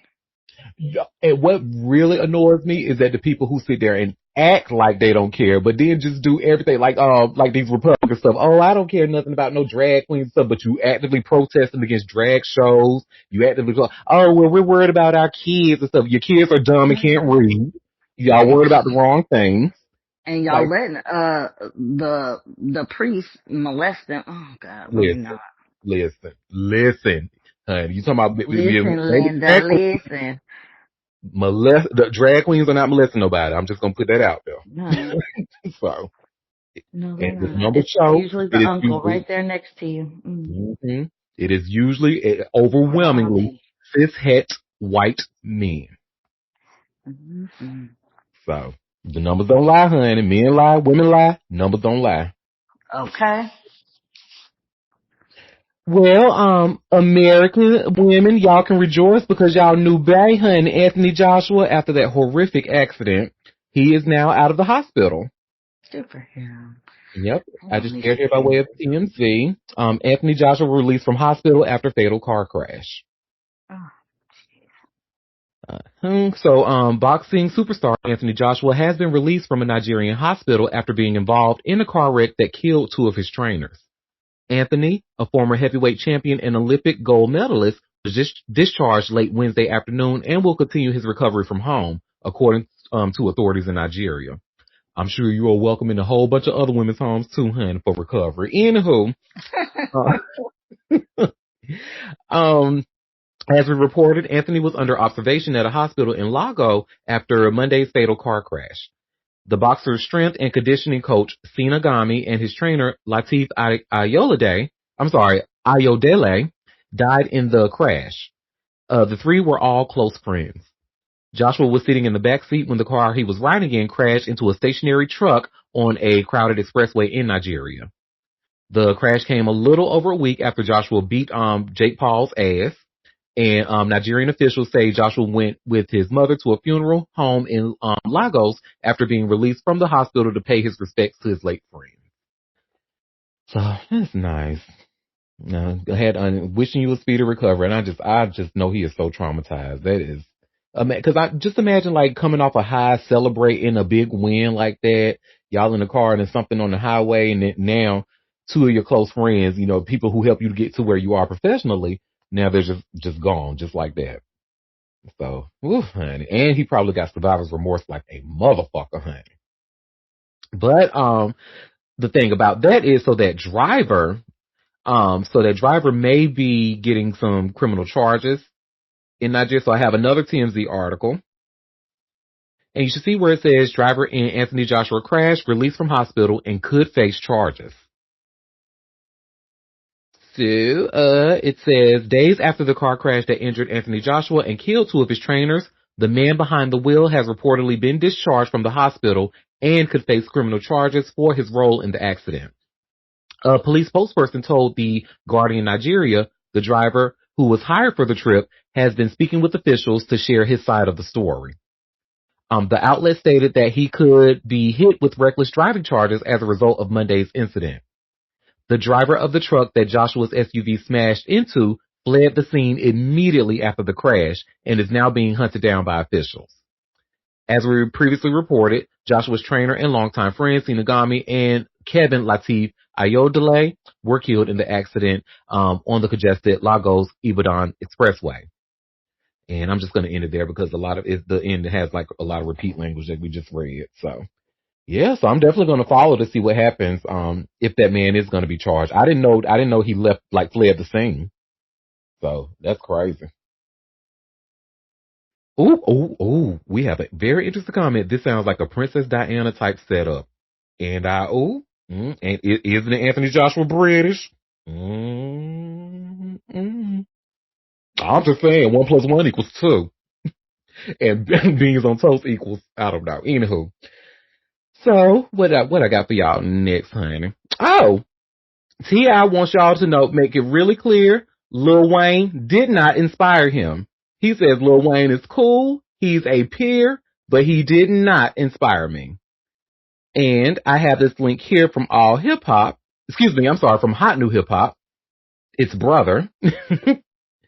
And it says here, T.I. shuts down claim he was influenced by Lil Wayne. So, T.I. and Lil Wayne might have a lot in common, but according to Tip, that doesn't mean he was influenced. During a recent appearance with DJ Woo Kid's podcast, he opened up about his relationship with Weezy, making it clear that he's always been a supporter. I'm a Hot Boys fan, he explained. I sold Brett to the Hot Boys to see what he's become and what he's involved into. It's kind of like we always knew it, but to see it come to fruition is super dope. I think he's definitely legendary. From there, T.I. was asked whether or not Lil Wayne inspired him, and he was quick to set the record straight. Excuse me? He responded. Hell no. He ain't influenced me. I ain't said no shit like that. We do push each other, he continued. When I hear him do something dope, I say, okay, let me go do something doper. I think that's what it takes to revolve and set the game to another level. I think Lil Wayne got his own lane, and I think I got mine. T.I. and Lil Wayne go way back. It's even been rumored that the two of them had beef when they collaborated on Swagger Like Us in 2008. T.I. addressed this rumor during an appearance on Fat Joe's Star show, Fat Joe Talks, last year. We got many records together, he said, and I think that some people talk because they got lips, and it's respect there. The toughest fight you had, regardless of who it was you fought, you left with a respect for that person. It got to be that. T.I. went on to recall how the collab came to be. We weren't together in the studio, he explained. To my knowledge, how I knew it, I was first, because G. Robinson gave me a beat that Kanye produced that had the MIA sample. He got it to me with Kanye on the hook, and then he said, you know what would be dope? If I can get Wayne and Hov on here too. And I said, man, get the fuck out of here. So, yeah, long story short, this was a whole nothing burger. And T.I. Just said, let well, me know everybody should not be, they just have those elementary, basic ass questions. Why would you ask that when you know they came out at the same time? Like, you act like, that's just the interviewer was just dumb, because that was a dumbass question. yeah. Oh, we have a really interesting comment. Another over explanation that leaves me wondering, what are you hiding? And I,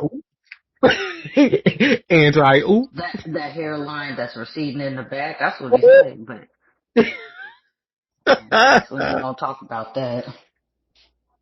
Not Libra King versus Libra King. Okay.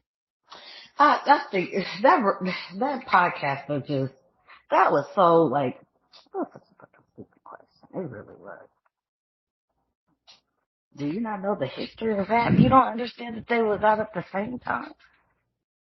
What? No. I think Wayne did come out a little bit earlier, if I remember correctly. Well, a little bit, but it wasn't like it was a lot. It was like a whole era. Yeah, And I would, yeah. and I Like wouldn't, Lil Wayne was with the Hot Boys. with Hot Boys, yeah. And this was like in the late '90s, and T.I., if I remember correctly, um, his. he came out early 2000s. I think, Mhm. like, Yeah, I was in high school at he the had time. been out prior, but not to the level of where he got. But even still yet, like, I would still consider them peers. Like, because even at their peak, like, they were peaking around the same time. Like, what? It's not like he just came out. Like, oh, did he influence you? No, what do you mean influence me? What kind of stupid ass question is that? I don't know. I'm sorry. T.I. said, hell no. He said, hell no.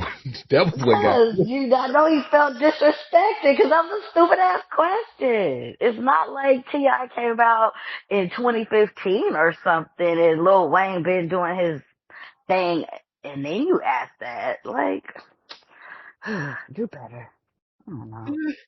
I said I was king in them lanes. Started laughing and saying, "Fuck them down, what the king gonna trap." I composed several classics. What you know about Top Back, Dope Boy, and what you know about that. Hello. Hey. And I don't even like T.I. like I used to. I don't even, because he get on my nerves. But I feel that. Like, dumbass question. Well, speaking of dumbasses, 6ix9ine. Oh, shit. So you remember the last. Skip, skip, skip. You know Well, what they say? You want to skip this? okay. You give your skip button. But so y'all remember the whole fuck the streets movement, right? And remember the last time we talked about it, like Whack 100 said that it was whack, it was all cap or whatever, whatever.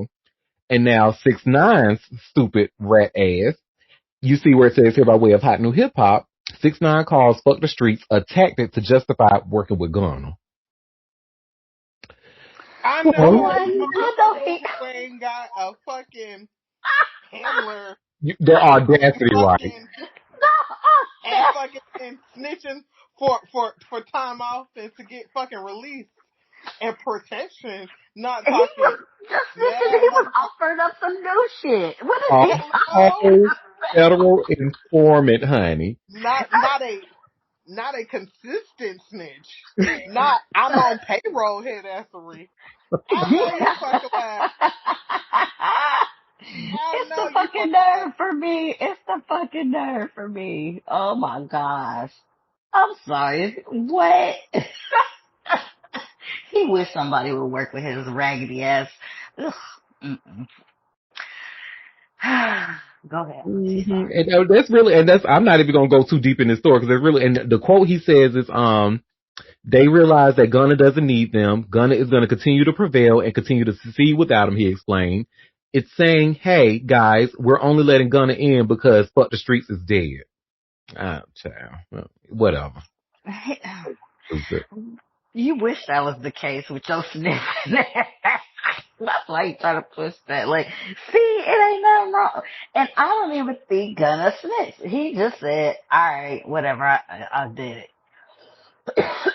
Now how can I get out of this? See, when you ain't got no motion, when you think you know the recipe, but ain't got the fucking sauce. I'm just saying, like, what are we doing here, sir? What are we Gunna doing? said, look here, I don't want to spend my life in jail and this foolery. Like a smart person would, because what you Like, you mean if we go to prison, whoop de doo, the fuck? Okay. that was gonna be like 25 years. Your rap career is donezo. But then nobody understands after the fact that Young Thug took a plea deal as well. That's why he's out of jail now. A plea deal So, and got to be on probation for 15 years. That's the guy. like, ugh. Yeah, that's why he get married. That's why he asked that girl. So he ain't got shit. He needs to do all the things so he don't get in trouble. Well, y'all remember also, Losing, what'd you say, Queen? losing. Well, and y'all remember we talked about Fabio Foreign's stupid ass, honey, his crazy ass. And he was Mm, one of the people that said the fuck the streets movement was whack or whatever, whatever. mm. Well, now we learned that he's gonna try his little chance at rehab. Oh, And you see where it says here, Fabio Foreign checking into $10,000 rehab center to get his mind right. yeah, 'cause you sounded stupid. But go Mm-hmm. ahead. Child, I don't believe this. I don't believe a single word of this. First of all, we're just gonna watch a little quick video of him talking about this. Oh, I do just we think have he's just doing to? it because the court Oh, said. Because remember, he spent half of last year in jail for a long time and didn't that nobody we didn't know. know nothing but, yeah. Just, Mm-hmm. Because yeah. his Just crazy ass told put us. a gun on that lady. I don't And even like his music. Like, I mean, he got a couple of tracks. I ain't gonna lie. It was so good. I was like, it okay, this was is a couple cute. little cameos. I mean, but It's cute. listen, yeah. Nothing that I will miss. They said he was in jail. Oh, really? Oh, Oh damn, homie. Yes, but and to be completely honest, I think the Aries, we all need to get together, and maybe have a meeting because we might need to talk about Fabio's membership. So anywho, let's see what he's talking about. Checking himself into rehab. Not you giving us a coffee story. Well, the video not that long, so it's not a coffee story. Release us. I wanna let y'all know, with the help of my team, my wife, my family, my probation officer, and the people I've been talking to, I'm admitting myself into a rehab center. You know what I'm saying? In the next couple of days, for like a week or two, I have to pay $10,000 to get into it. You know what I'm saying? I just feel like I'm at a point where, I want to change, I want to live, and I want to stop making a lot of dumb decisions and a lot of dumb mistakes that I've been making. You understand? I thank y'all for supporting me throughout the years. And this is something serious. I want y'all to support me, and I want y'all to follow me through this journey. You know what I'm saying? I got my beautiful lifestyle, and I don't want to lose that for nothing. So first of all, you saw the lady he calling his wife, honey. You see, she didn't even look at the camera not one time, honey. She was like, boy, give me my damn baby.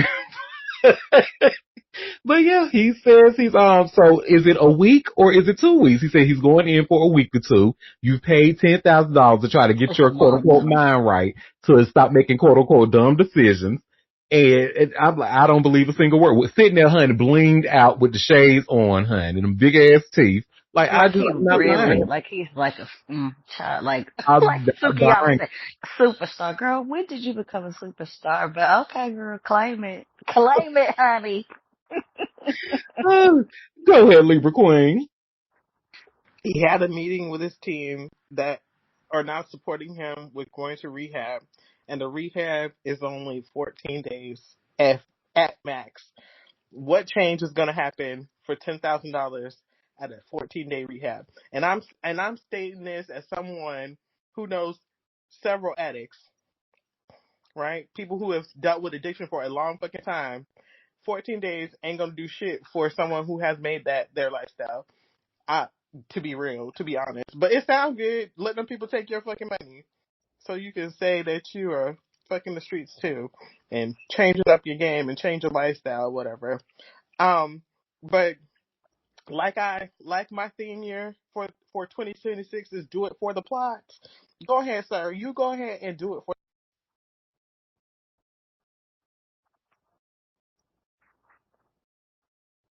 He said, you go ahead, sir, and do it for the plot, honey. Yeah. I don't know, y'all. We need to, cause you remember anytime some bullshit happens, he always say, because I'm an Aries. Don't you put that on us.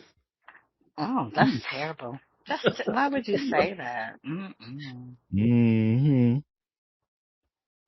Well, child, speaking of, taking somebody's money, remember the last time we talked about Blueface? He actually just won a really big, not won, he actually just lost a really big, legal battle with Soldier Boy's, child's mother and saying Yeah. that he alleged that he was the baby's father and defamed her and told wrong information. So now he got to pay. And we learned that his royalties was being, dipped into because of that as well. Well, now, girl, look like he got to sell that house. And Oh, yeah, because I'm like, well, what money is he gonna have?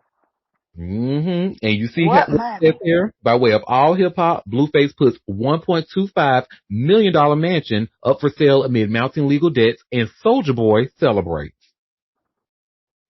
You don't Mm. celebrate too hard, Soldier Boy, because then you just lose a sexual assault case, bro. Oh, okay. Look, he barely be making it his goddamn self. What the fuck is he talking about? Well, Blueface dropped his Santa Clarita mansion on the market for $1.25 million this week, and the timing suggests the rapper might be scrambling to cover some serious financial obligations that have piled up during his recent legal troubles. According to TMZ, the Los Angeles area rapper listed his 4,303 square foot home just weeks after his release from jail in November, following 21 months on probation for violating probation. The 5 bedroom, 5 bathroom property in Santa Clarita Valley has been the backdrop for numerous viral moments and live streams since it was built in 2018.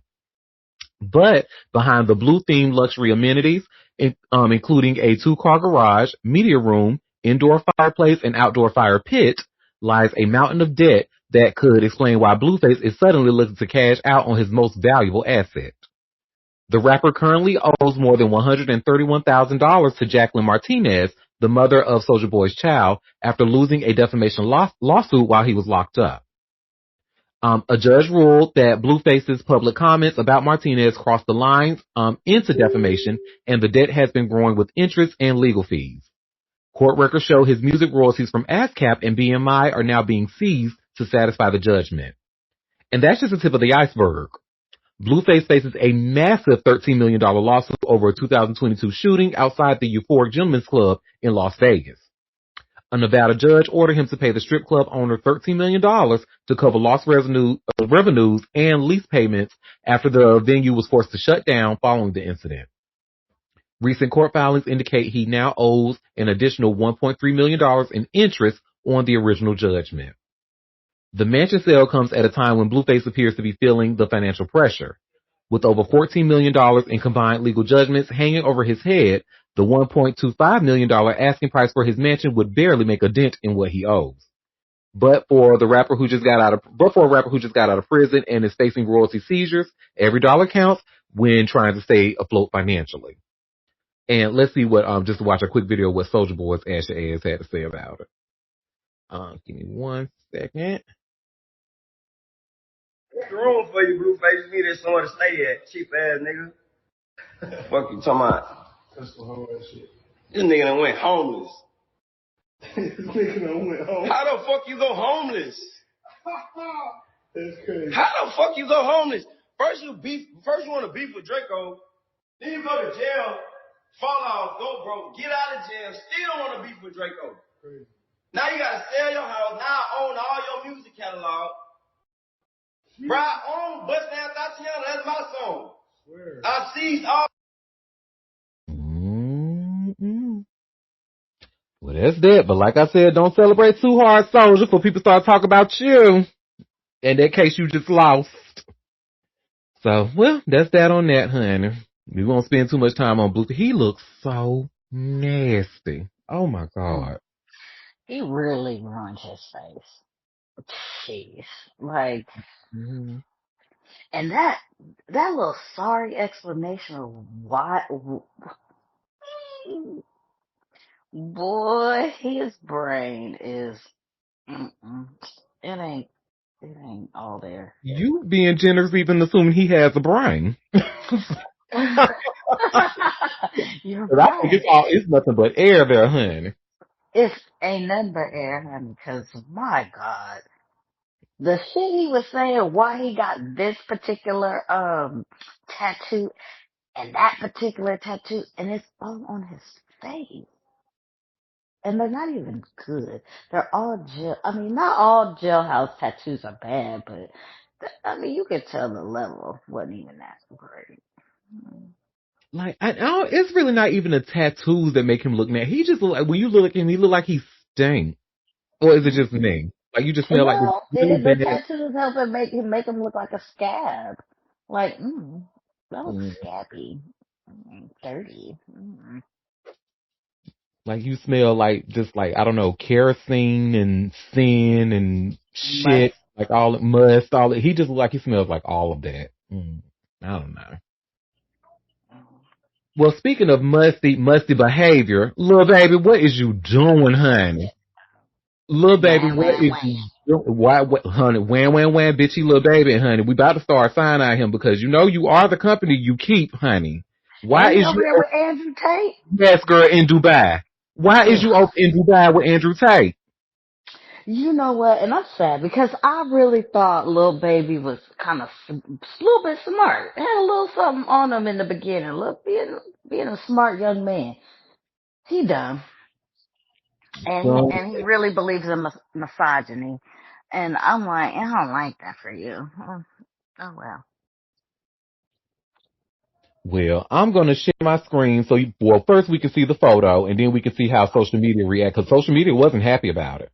And y'all see I just shared here by way of All Hip Hop, Lil Baby dragged over link up with Andrew Tate during Dubai visit. So first we're going to see the photo. Him just cheesing, honey, looking just goofy. Girl, oh, girl.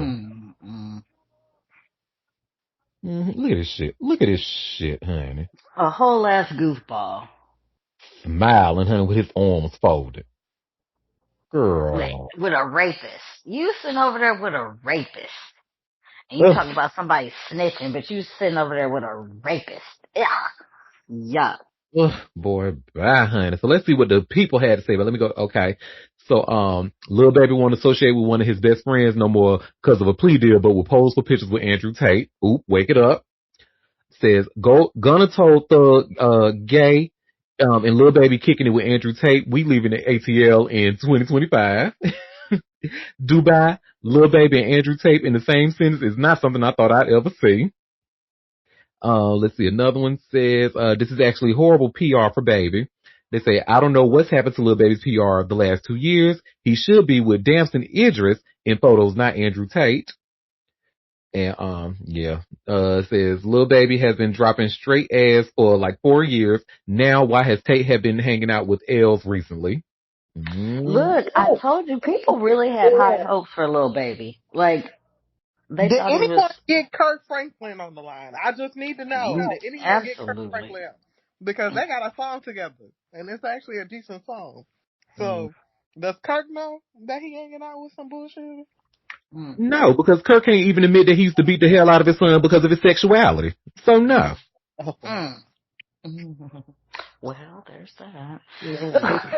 But you heard that. You read all the people really had high hopes for Lil Baby, and he's really turned out to be some bullshit.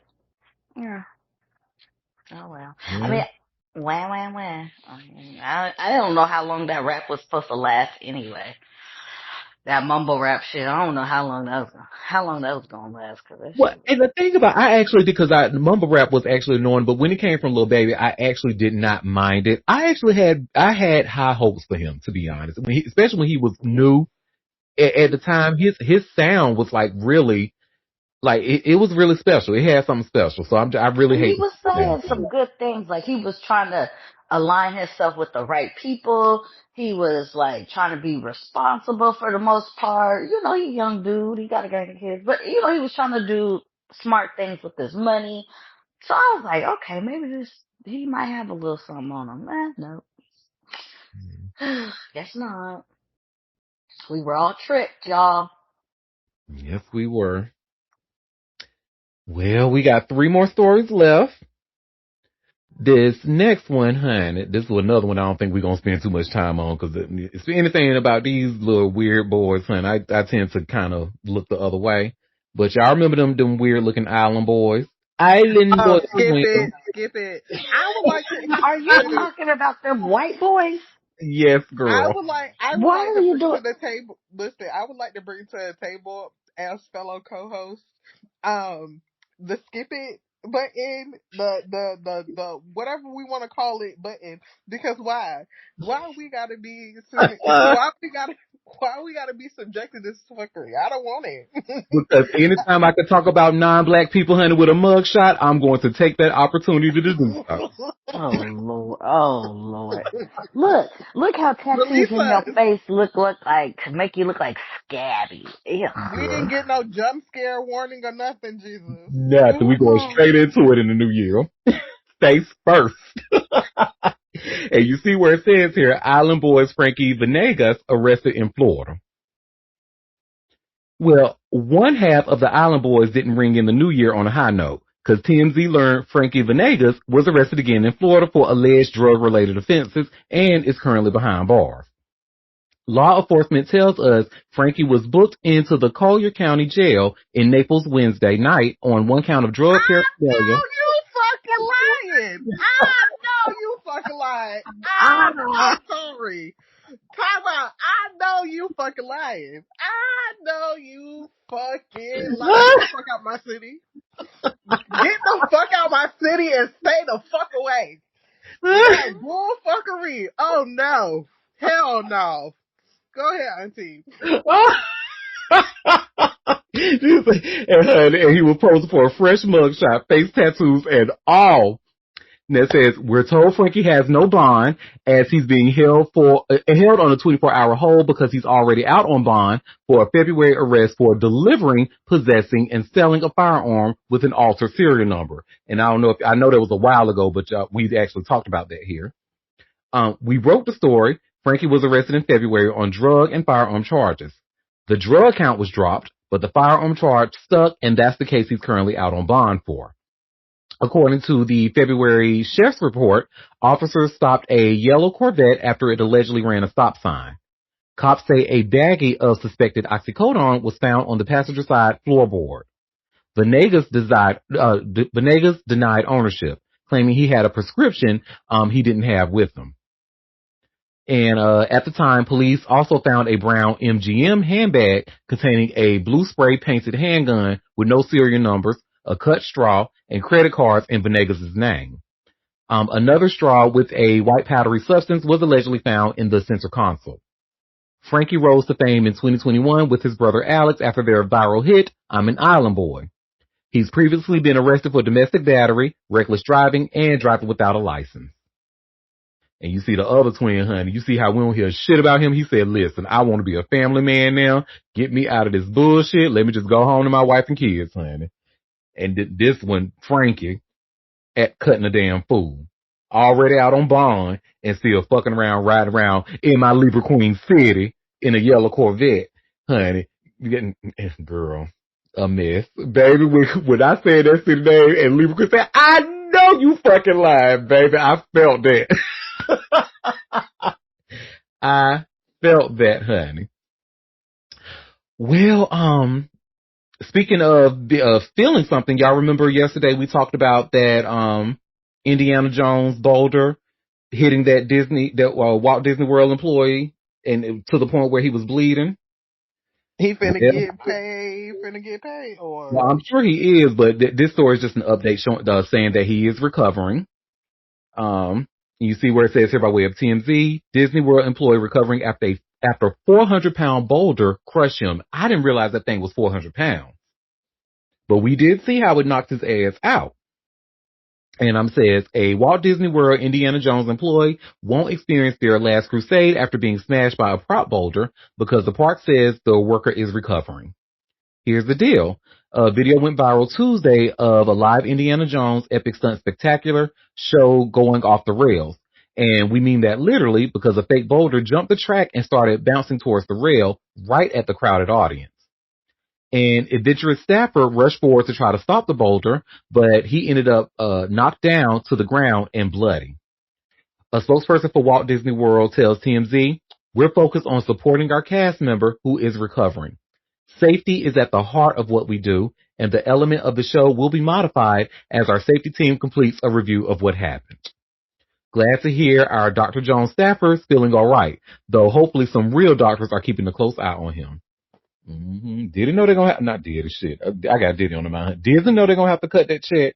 Y'all know y'all gonna have to cut that check. That shit was, and it was caught on video. And they better be glad I hate to say this, but they better be glad, it hit the employee, not the audience. Cause if it would have hit that audience, honey.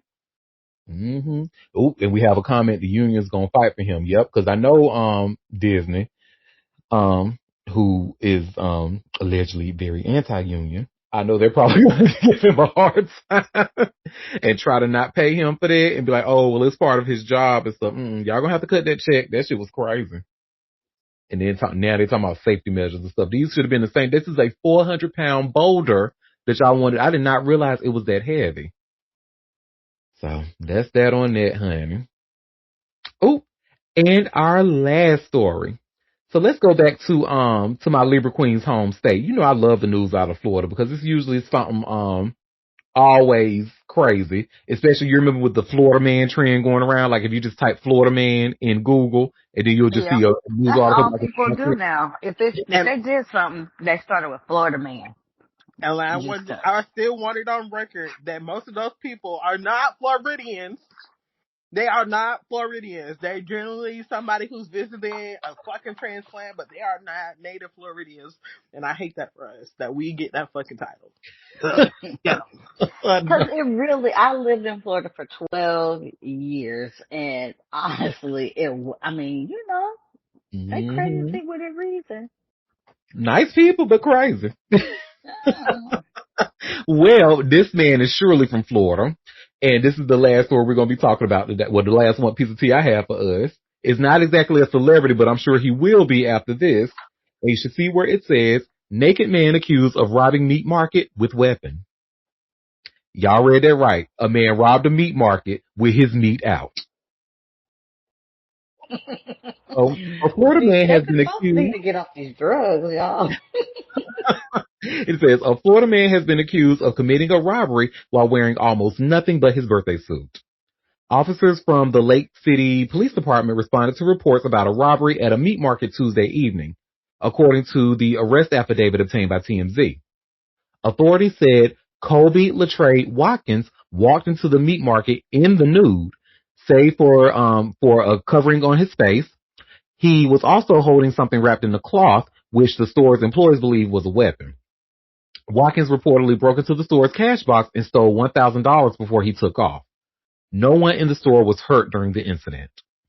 Officers conducted a search and found a dollar bill on the steps at a nearby house. A pair of blue underwear was also found on the porch, as well as a knife hidden behind a metal box, presumably the cash box. The cops even found loose clothing, a gray jacket, and a black shirt nearby in the middle of the road. A man matching his description was located at a nearby intersection and arrested. Watkins was charged with armed robbery, grand theft, criminal mischief, and exposure of sexual organs. Florida man strikes again. But my thing is, I was actually trying to look for like if they had any video footage of it because I wanted to see. Auntie. Hey, You so nosy. I want to see. Why you so nosy? Well, but yeah, I definitely think there's some mental illness there, honey, because for him Lake City? Oh, good God Almighty. the clothes all over the place, he got dollar bills all over the place, and like, what the hell? He is very lucky he didn't get fucking shot. I'll tell you that. Drugs is real. In that part of the part of Florida, he is very lucky he didn't get his ass shot. Oh, that's in the country. It ain't in the city. Yeah, I will continue to look, but hopefully we can find some video footage of that because, like I said, I want to see No, we don't want the it. No. No. Mm-mm. I feel like we need a Skip, a Devo, a Vito, whatever the fuck, Esco co-host. I feel like we need that because we don't want to see that. No. Well, Queen of Happiness, you heard that, honey. It sounds like we need a skip button. Skip. Oh, it sounds like Uno. Well, you know what? If you do a skip, you have to have an alternative story right? It has to be a limited, limited situation, and you have to present it. But Jesus, just release us, I don't know if I'm going to do that. Simply because I actually love your reaction when I talk about somebody. Y'all don't want to hear that. I'm like, or, oh my God. That way you're entertaining. Oh Lord. Well, yeah. And you know what? And these motherfuckers always doing something to stay in the fucking news. How does 50 Cent, how does this dude that ain't sold a record in how long talk about his residual Blueface ass, Ray J, like we should not they be make talking about jobs like mine very easy. y'all to find something else. Hey, Queen of Happiness. I know. I have to say, I love it when the Libra Queen says release us. That's why I love it. It's like music to my ears. Chat both sides listening.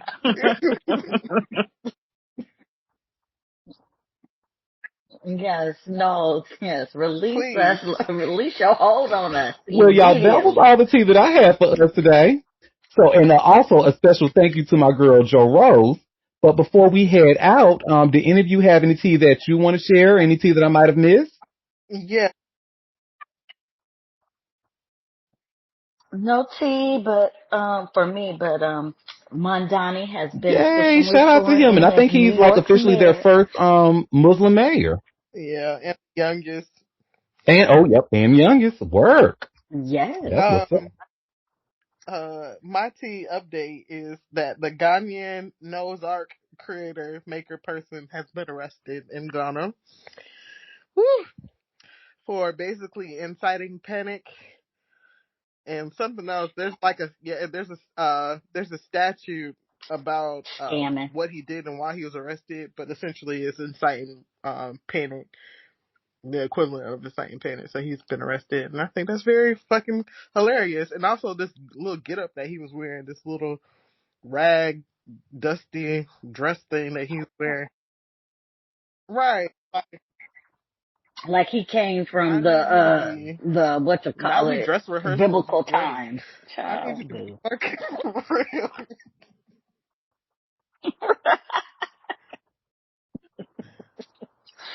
It's and you know, I'm sad that people really got I'm not Damn. glad scammed. that they got Like y'all scammed. believe I'm that? not Mm, Y'all really? like that's what their asses deserve.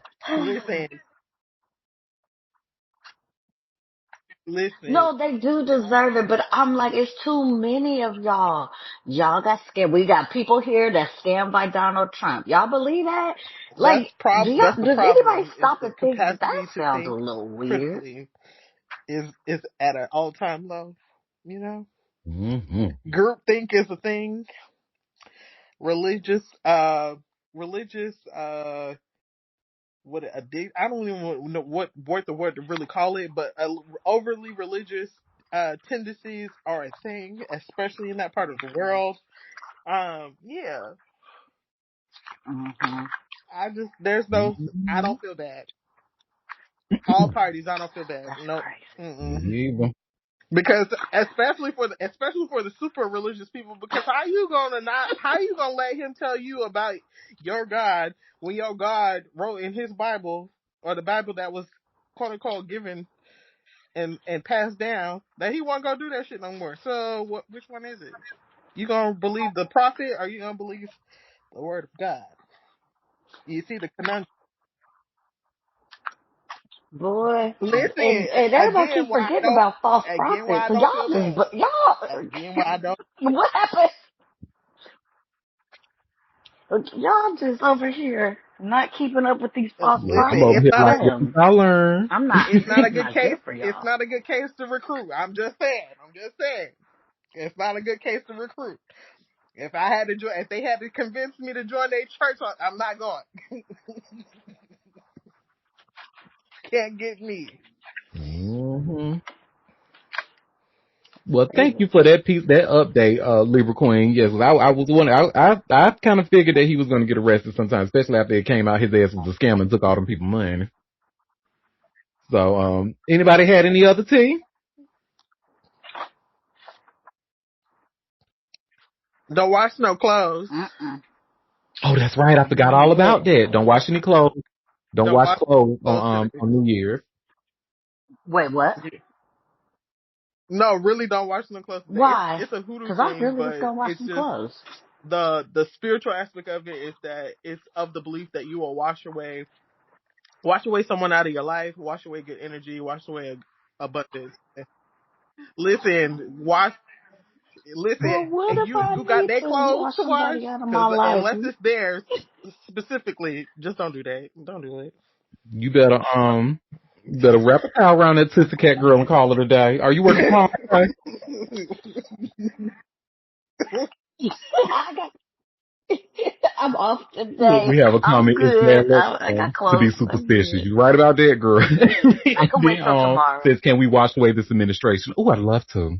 Oh, listen, where where two or more are Ooh, gathered. ooh. Okay. I like that idea. Come on, come through. Now, if they say I could do that, if I could wash away this Baby, at the party at the administration, laundromat. oh, I'm running the laundry all day, baby. Let me tell you, Okay, but yeah, I've heard that I'm before, finna and I take some personally have clothes to never wash. watched Mm. or anything on New Year's Day. Not because of that. It's just like I like to this is a day for like I feel like new beginnings and stuff. So I already like to kind of have that done before. And I feel like these days are for celebrating whatever. So Yeah. Mhm. Wait a minute. Pink was hospitalized. see what? Mhm. Let me Yeah. Google. TMZ 2 hours ago reported it. Oh. Ooh, Pink hospitalized on New Ooh. Year's Eve. Let me get the link here, and we are going to read this together. Okay, by way of TMZ, Pink hospitalized on New Year's Eve. Pink is starting 2026 in an unexpected place, the hospital. The singer shared a selfie from a hospital bed Wednesday night, revealing she's undergoing surgery to get two new discs in her neck as the new year begins. Damn, two discs. Pink joked the hospital stay isn't cosmetic, writing, "It may not be a fancy facelift," she wrote, "but I'm getting two new shiny discs in my neck." She added the procedure comes with a new scar and a renewed appreciation for her body. Rock and roll is a contact sport, she joked. While Pink spent New Year's Eve alone in the hospital room, she said her family was out snowboarding. Oh, that's fucked up. I want to say Happy New Year's to everyone, she wrote, explaining she's leaving behind a tough 2025 and choosing to move forward stronger. She called the past year a doozy, saying it ranged from devastating to mildly annoying, but she was still filled with beauty. I'm sorry, but was still filled with beauty, excuse me. The singer reflected on spending the year loving her kids, helping them chase their dreams, and embracing life's beautiful messiness, from laughing and dancing to crying and apologizing. Not exactly an empty champagne toast, but here's to a speedy recovery. And yeah, Well, then it was already planned. This was hmm a plan. that's it. It And this wasn't is the no photo here from emergency. her Instagram. Looks good. You know, I truly cannot believe, like, I want to slap myself. I cannot believe I thought this was a light skinned black woman when she first came out. The way they had us And, believing and I in mean, the it's really in not the our fault beauty because of it they all, had Candy Birds writing her music and shit. How was we supposed to know?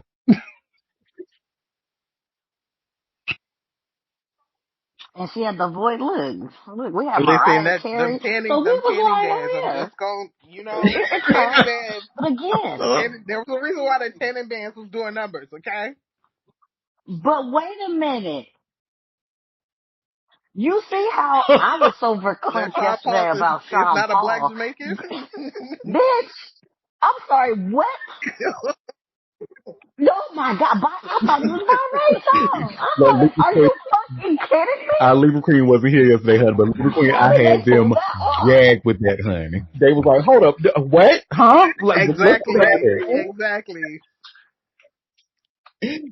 A whole white man?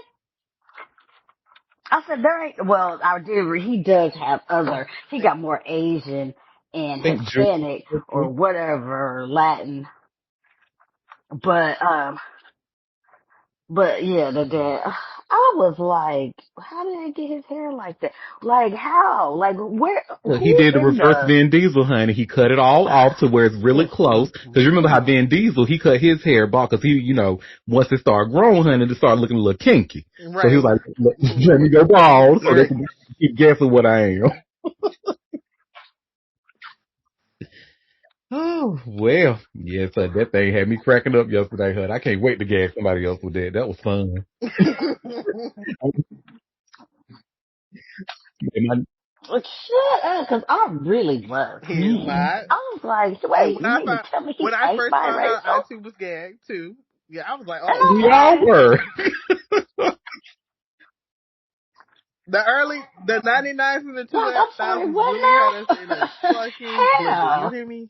Hmm.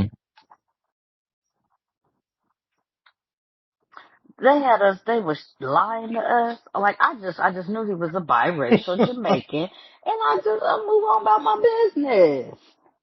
And then he a whole ass, look, what was it? It was like his mom or his dad, a little Asian, a little Spain, a little Spaniard. That's where Hey, he you got his remember I kept colors saying, from, ain't and they no kept African saying, look, now. African Ain't ancestry. Bitch, The African ancestry is no, Northern Africa. I guarantee you, ain't none. Moroccan or Tunisian or what else is other Algerian or something like that because they get pretty dark too. They got olive if it's skin. even there, because I don't think it's there. Yeah, yeah. And I'm like, and they over here trying to really just still work that in. Ain't no African descent. Y'all just, I'm pissed off that I was Mm-hmm. bamboozled like that. I can't wait to be at my next party. Like, they could probably just be talking about Mm-hmm. politics or world Yeah. domination or something like that. I would just go about, hey, did you know that Sean Paul is not really a black Jamaican?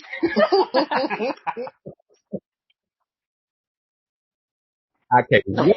Buddy. not that your Look, I third might do it party at trick. the alt I am council down at the upset. panel. Shout out to Joe Rose.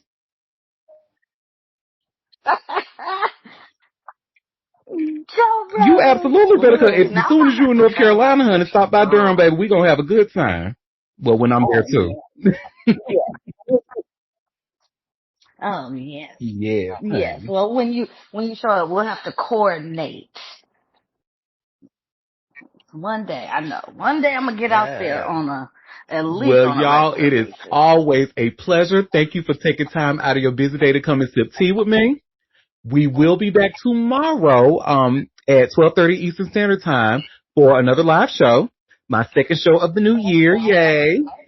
Don't forget to continue to RSVP for entries into this giveaway.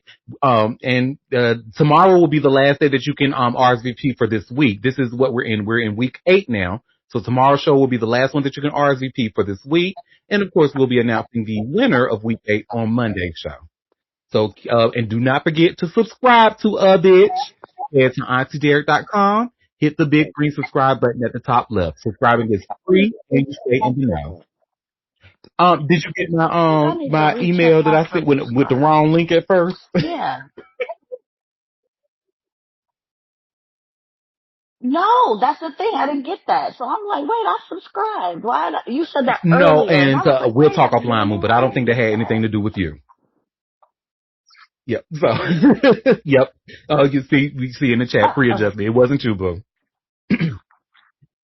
Well, until tomorrow, you all have a fabulous rest of your day.